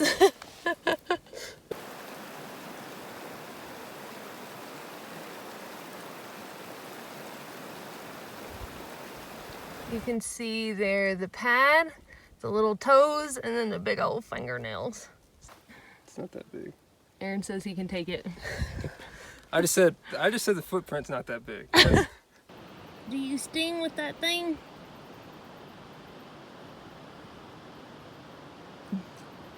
He's like moving it. Are you wagging your tail?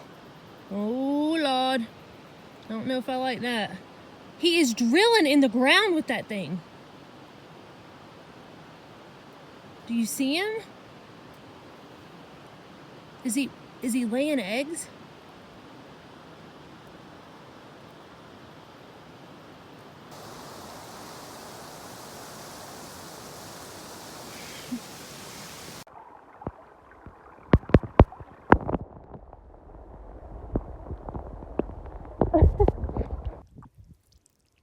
I think think I have an ingrown toenail, and I think it's getting infected. And it actually looks like my right toenail is starting to do the same thing. So I'm hoping I can hitch somewhere to go ahead and have that taken care of.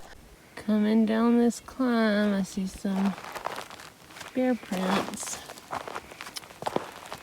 Trying to tell if they're more fresh than the last hiker that came through here based on the shoes I'm seeing, but I can't tell yet.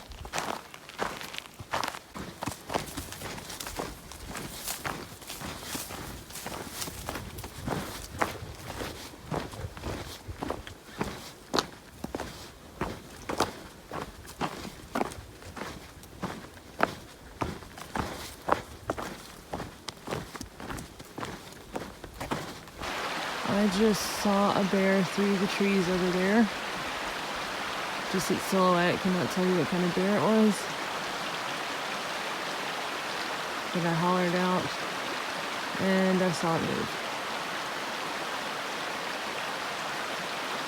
Okay. Alright, I see it over there. I don't know if y'all can see that thing moving through the trees.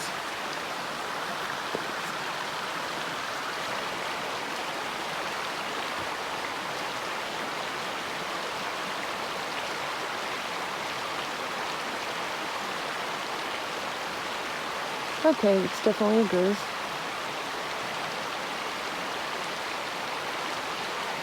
Because it has the hump. Alright. I can mark that one off the bucket list. I think I'm going to start walking back up towards where Aaron is. Just because I don't really want to sit around here and, you know, wait for the bear to decide it wants to come on this side of the creek. But as I was approaching the water, I was like, you know, these shrubs would be a really good hiding spot. And a lot of the folks that I've talked to have seen bears near water, which makes sense. They get thirsty too.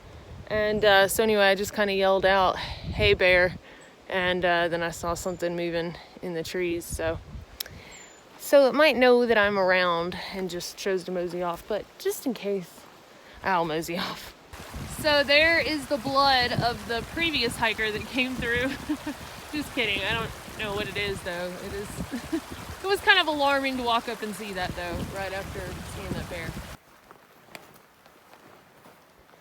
I'm honestly pretty relieved that I saw a grizzly bear. And it kind of happened perfectly. Like, you know, it was far enough away that I didn't feel in immediate danger, and also close enough to where I could actually see what it was and identify, you know, yes, this is in fact a Grizz. And I don't know, it's like, it's been my biggest fear, like seeing a grizzly bear alone, and I did it, and I didn't crap my pants, and I didn't fall over and have a heart attack and die. So, you know, I'll consider it a success. I mean, there are still a lot of miles ahead in Grizzly Country, you know, all the way to Canada, but I don't know, now that it's done, I'm a lot more relaxed about it. It got to hurting so bad, and I just barely touched the edge of it with tweezers, and that nastiness came out. I'm hoping it's gonna help relieve some pressure though. I think I'm just gonna go ahead into a town and try to go to either an urgent care or ER. I don't know, I just feel like with how puffy they're getting and pus coming out, I probably need to be on some antibiotics. So that wouldn't be a bad thing to carry in the future. It's getting pretty steamy. Oh, this is so cool. Look, it's like little volcanoes. That's so cool. Okay. They're just like hot tubs. Look at it bubbling right there. Do you see it? Mm-hmm. I mean, they know, like, to put these signs, because this is too much. Like, I want to walk right there and look in the hole. Don't you? Tough starting a fire with damp kindling. But I'm doing it.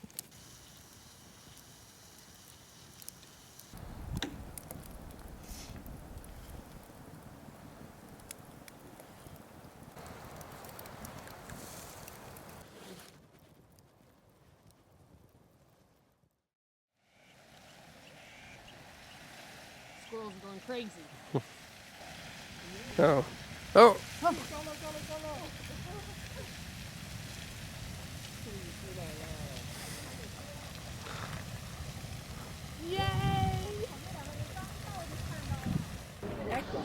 Yay!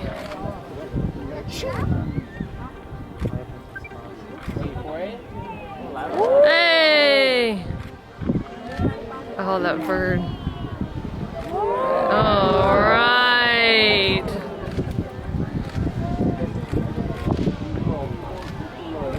Oh, man. Getting to see Old Faithful was something I had wanted to do since I was a little girl. And, you know, honestly, the Lone Star Geyser was a little bit more impressive, at least in duration, but, you know, both were really neat, and it was kind of cool at Old Faithful just how into it the crowd got. You know, there were so many people that gathered up there to watch it together, and then I don't know, just kind of went on about their separate ways. But just the excitement of before it started, that was a pretty neat experience. Then as we were leaving the park, there was a little walkway, and on the pathway there were other geysers and springs and pools, and it is by far my favorite national park that I have backpacked in. I don't know, it was just incredible.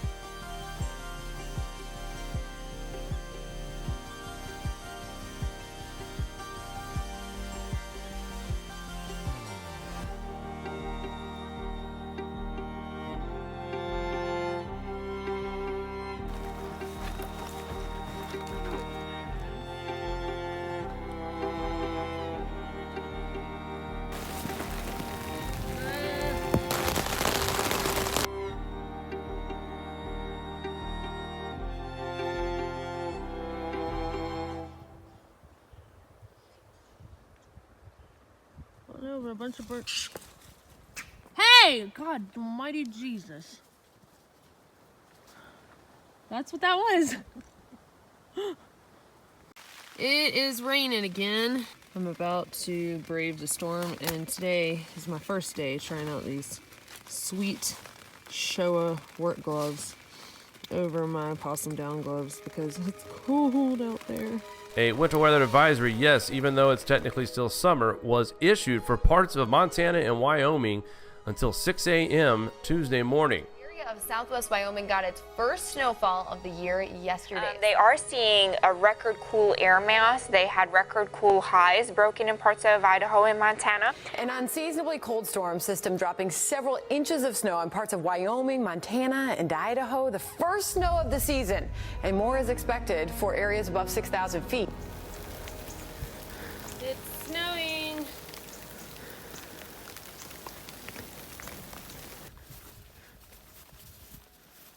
I have a podiatrist appointment in Anaconda on Thursday.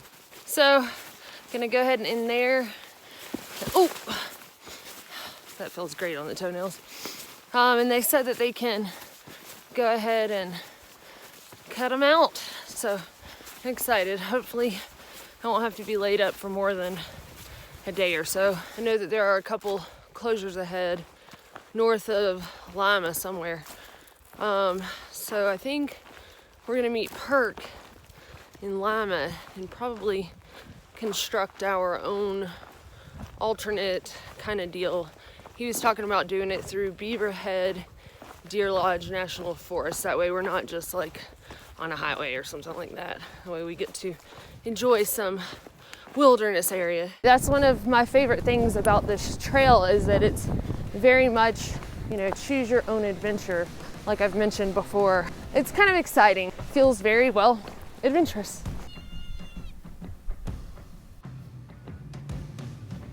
Well, I'll tell you the worst part of a shot right here is the fluid going in. Yeah. But how you doing? Great. You're doing a good job. My sister texted me and she was like, how long are you taking off before, you know, you start back to let your toes heal up? And I was like, well, I'm actually starting back hiking today because the snow in Canada's not gonna wait for a wimp.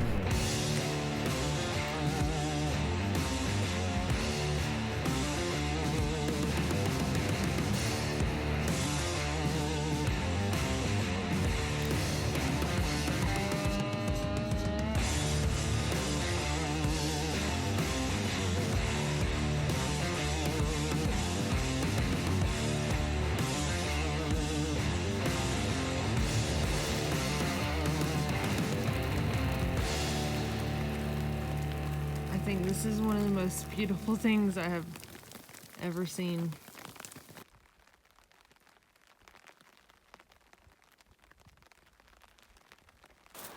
Eeny, meeny, miny, mo. Which way does the CDT go?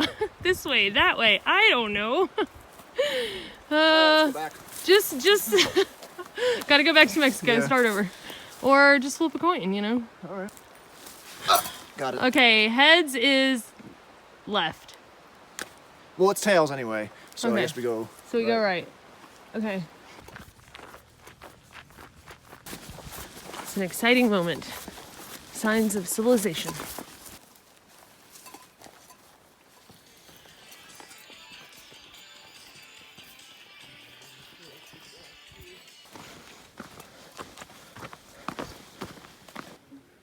Midnight snack. If you took your phone, well, it's good now, but yeah. Okay, now we're gonna fish like this. Seeing cool things in the Bob Marshall Wilderness. You live in a scary place.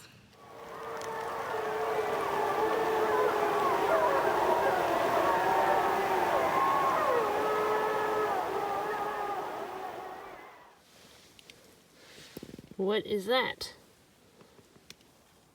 First bear print of the Bob Marshall. It's a little mashed up and it's very small, but I think. These little mud pits are telling. Look at those claws. Okay, I think maybe that's a bear print. Backwards. Not sure what these are, but I'd rather see the prints instead of them, I think.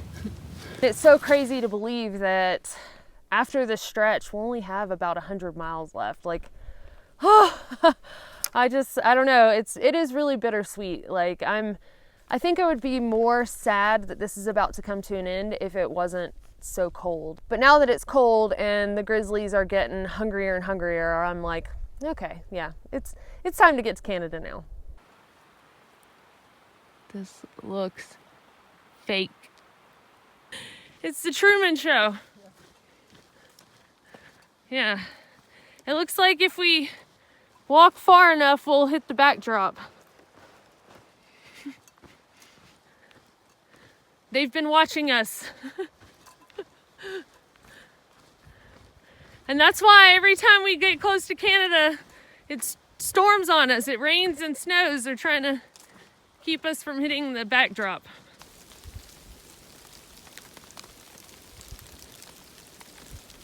This means the devil's beating his wife with a frying pan. At least that's what they say back home when it's raining and the sun is out. Did you find the CDT? Whoop whoop. Perfect.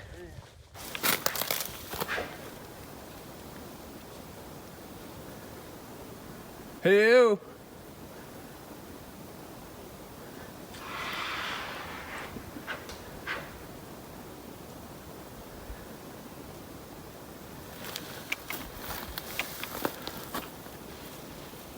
That's right. This morning, Aaron ended up leaving camp before me and Perk and stayed on the official CDT and missed the turnoff for a lay alternate. And I heard from him earlier, and apparently he's up above 6,800 feet, and it is snowing there.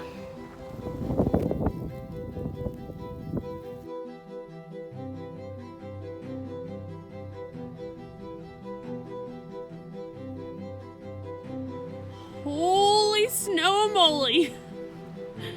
Perk, Yes'm. reaction of first real snow. It's just a dusting.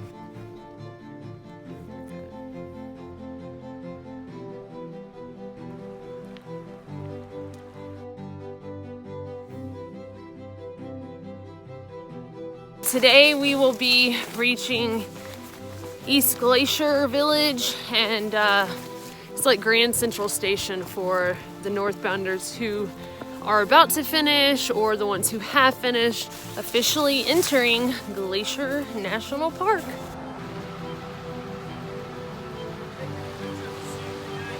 It has been pretty much snowing or raining nonstop since we've been in here in town, which means it's probably all snow up at the higher elevations in the mountains. And I know that they've gotten definitely more than a dusting. I know that we could road walk from here, from East Glacier, and have a completely safe walk to finish and to have the through hike, and for me and Perk, the Triple Crown.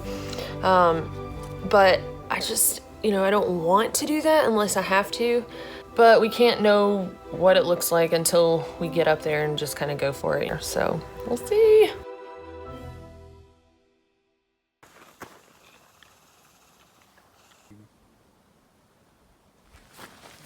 Here we are in Glacier, first night. About to night hike. Oh boy. Oh, the weather outside is frightful, but the fire is so delightful. As long as you love me so, Glacier. Let it snow, let it snow, let it snow.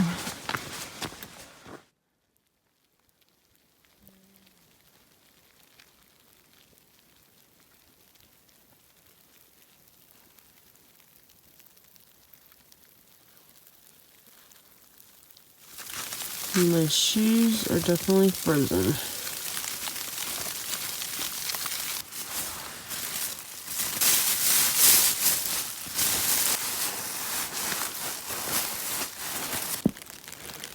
Aaron, your tent's got something on it. Yeah. Yeah.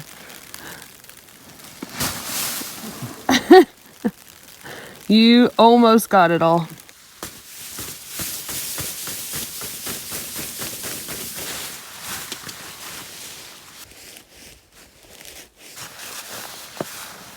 Chipmunks are hungry too, I reckon. Yeah. Well, I'm relieved to see, at least here recently, that there are no Grizz prints or any bear prints here. So they weren't dancing around trying to get our food all night. That's kind of comforting, because apparently this is a high frequented grizzly area. Oh my God, there was a bear. Holy crap. Well, just as I was rounding this corner to leave the camping area, and over there by where the yellow sign is, it's like bear warning, there was a brown bear walking down that path over there past the sign, and it just like moseyed on down the trail. But whew, that'll get your blood pumping early in the morning. And how accurate is that sign? So that's where the bear I just saw disappeared down that trail, and I have to go this way, but apparently he or she came through right here. You can see the tracks going down that trail. I'm not gonna go down there, but this morning a lot more snow has fallen and is on the ground, and it's actually covering the trail, but you can still tell where it is so far. We do have to go up and over a pass today, but I'm hoping it won't be too much deeper than it is right here at this elevation, but we'll see. Aaron says that this looks ridiculous and that it looks made up.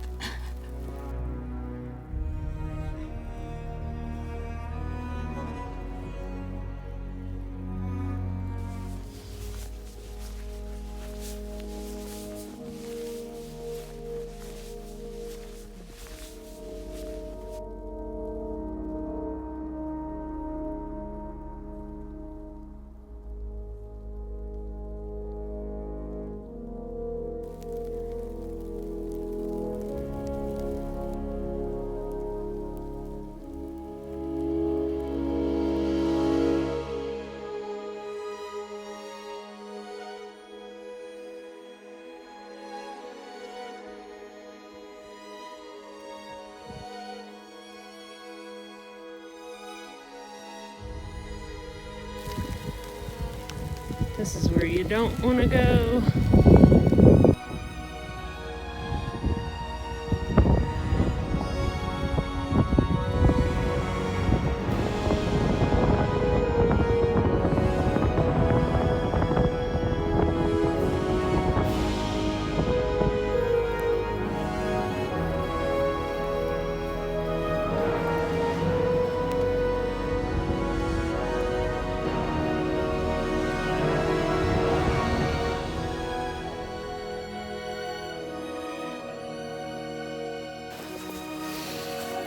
We did not beat the snow to Canada again.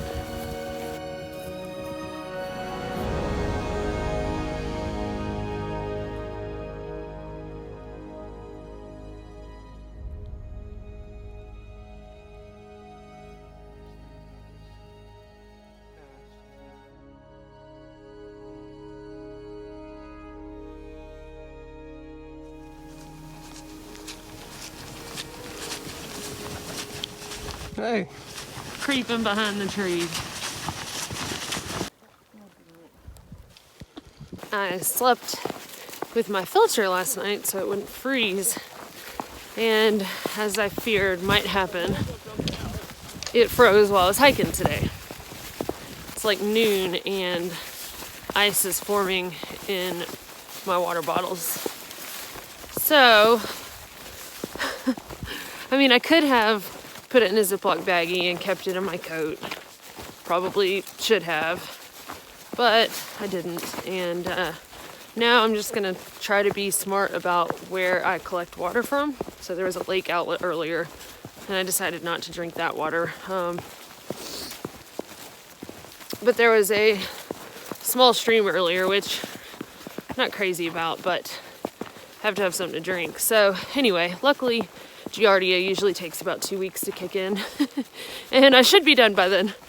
So I'm just gonna go with that. But for anybody hiking this late in the season on one of these trails, it would be smart to maybe do Aqua Mira instead, or protect your sawyer better, like, you know, on your body. Aaron has a friend that's following him. We're calling it the meatball. It looks like, I don't know, like he snagged a, did you say it was a pine cone? I don't know what it is. Looks like he snagged a tiny pine cone and it's just collecting snow and ice. It looks like it grew a tumor. It's not a tumor. It's a ball and chain. We are here at a campsite and I am hiding out in the privy because the snow has fallen outside and has not stopped all day. Really, I don't think it's stopped for a second since last night while we were night hiking, and we made it up and over the first pass. It got a little scary because it just got whited out. And if one of the guys got too far ahead or too far behind, like I could barely see them. Honestly, it would be pretty tempting to just stay here for the night. We're all exhausted after going up and over that pass, but we know that right now we're between two passes. So Two Medicine was a bailout point before we went over this first pass, and there's a road that will be a bailout point once we get over the next pass. But if we stay in the middle of the two passes and it just keeps dumping snow, then I can't even imagine how bad the second pass is going to be. So this is one of those instances where it's easy to do what feels good in the moment. Like, we're freezing and that was tough and exhausting, and we would like to stop and be warm in our tents right now. But the smartest thing for long term and probably safety wise, we hope, is to go ahead up and over the second pass. Judging from the first pass, I assume the second one will probably be close to the same, and with the snow not stopping, probably whiteout conditions again. But again, we just don't know how much snow it's going to dump, and we would rather go ahead and tough through and get over the second pass today than be stuck in between and, you know, then who knows what. And my biggest concern is it getting dark with us still in knee to waist deep snow.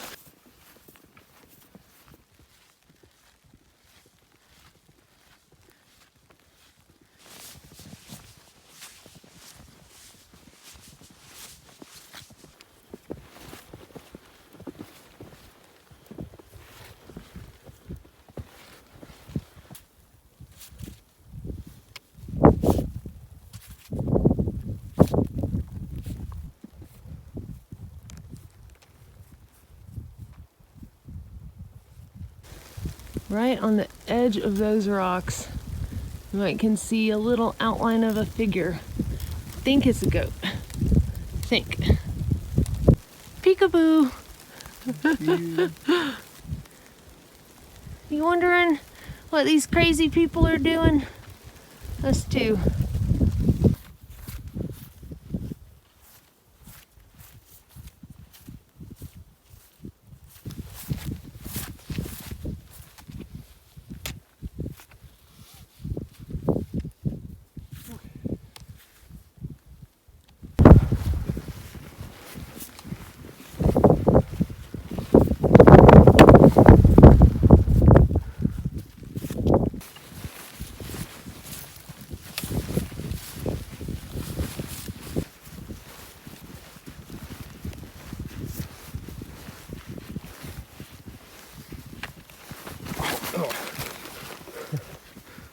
Okay.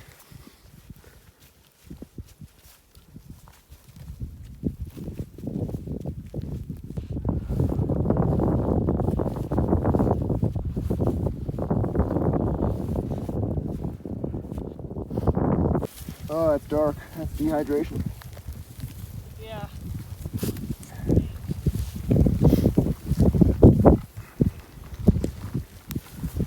Give it a charge. It ate my leg.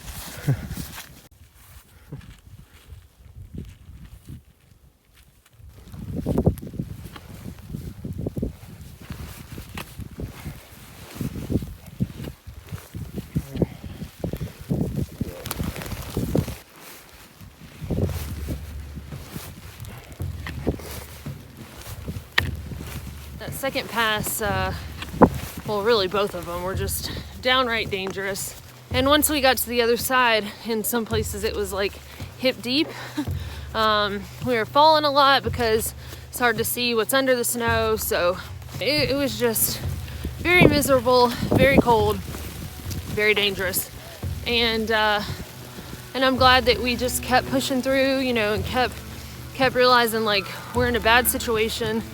And the best thing that you can do is to keep a clear mind and just try to get out of it the best that you can. We basically just cut down the mountain over the switchbacks and just hoped for the best. Thankfully, right as it was getting dark, we were able to be low enough in elevation where we could start seeing the trail and seeing like an indentation down and kind of follow that.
After that adventure yesterday, we're gonna go to town today at one of the bailout points and just kind of sleep on it and check out what the weather's gonna be doing the next week or so and just kind of regroup and warm up, because I think we're all pretty chilled to the bone, and you know, figure it out with full bellies and rested minds, and see what we want to do. Knowing that we could have road walked from East Glacier Village, I mean, we're probably idiots for trying to take the trail anyway, but you know, I just really wanted to be able to finish at Waterton Park. I just didn't want to road walk, even though it's legal as far as what's considered, you know, a through hike according to the CDTC and all that, but you know, it's just not really what I wanted. But here in lower elevations, the snow is melting away, so it's warm enough down here that it's melting. I'm not sure if that's really helping the passes at all, but we will see.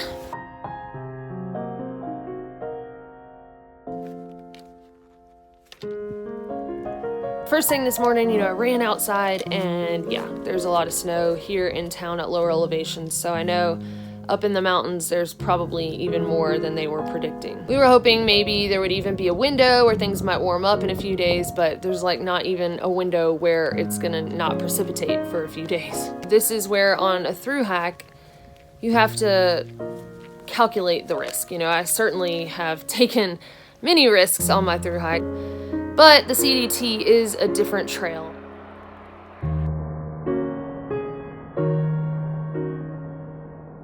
You know, it's kind of tough to not let pride get the best of me, you know. I mean, it's still a completely legal finish to this through hike, but it's just not the way that I wanted the end of my Triple Crown to go. I think in the end, you just have to keep in mind, you know, what is the ultimate goal? And for me, the ultimate goal was getting to Canada and completing this through hike. And you know what? I've got my friends, I have my health, and I'm about to have the Triple Crown.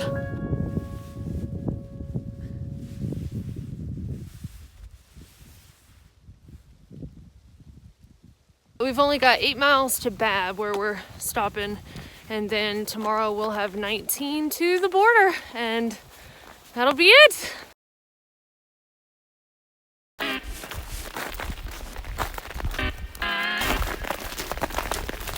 What you doing, Aaron? Just want to have a wild experience. It is currently 24 degrees, and it's supposed to be cloudy today, but it is nice and sunny. Hopefully it's going to stay this way until we get to the monument.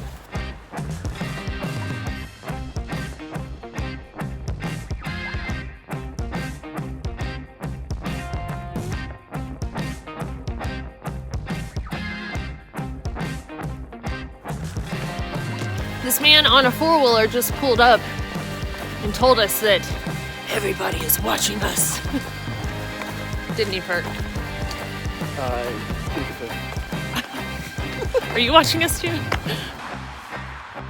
We are in the short rows.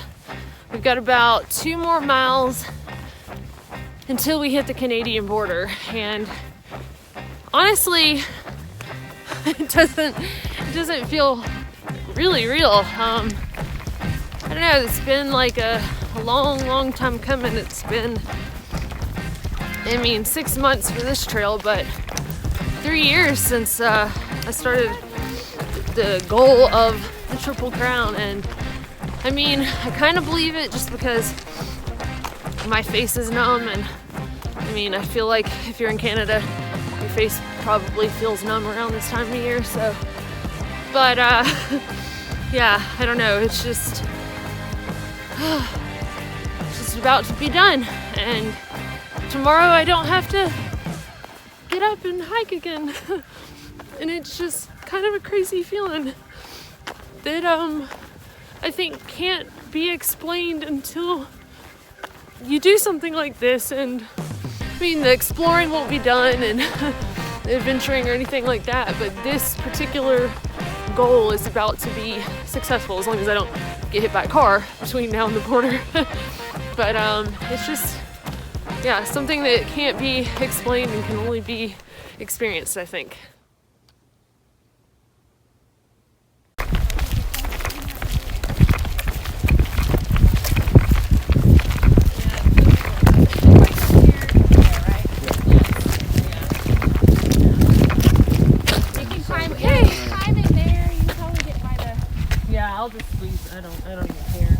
through so much we don't even. Yeah. Right. You want to go first, Perk? Sure. Hey.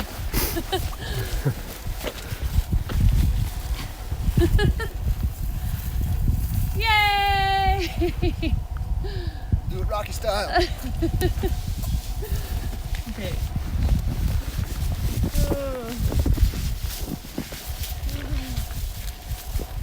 I said once I touch this, I'll no longer not be a triple crowner. Clear as mud. Yeah. All right. Yeah, step away. No. On 3. Doesn't matter. All right. 1, 2, 3. Our powers combined.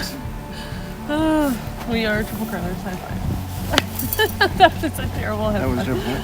There we go.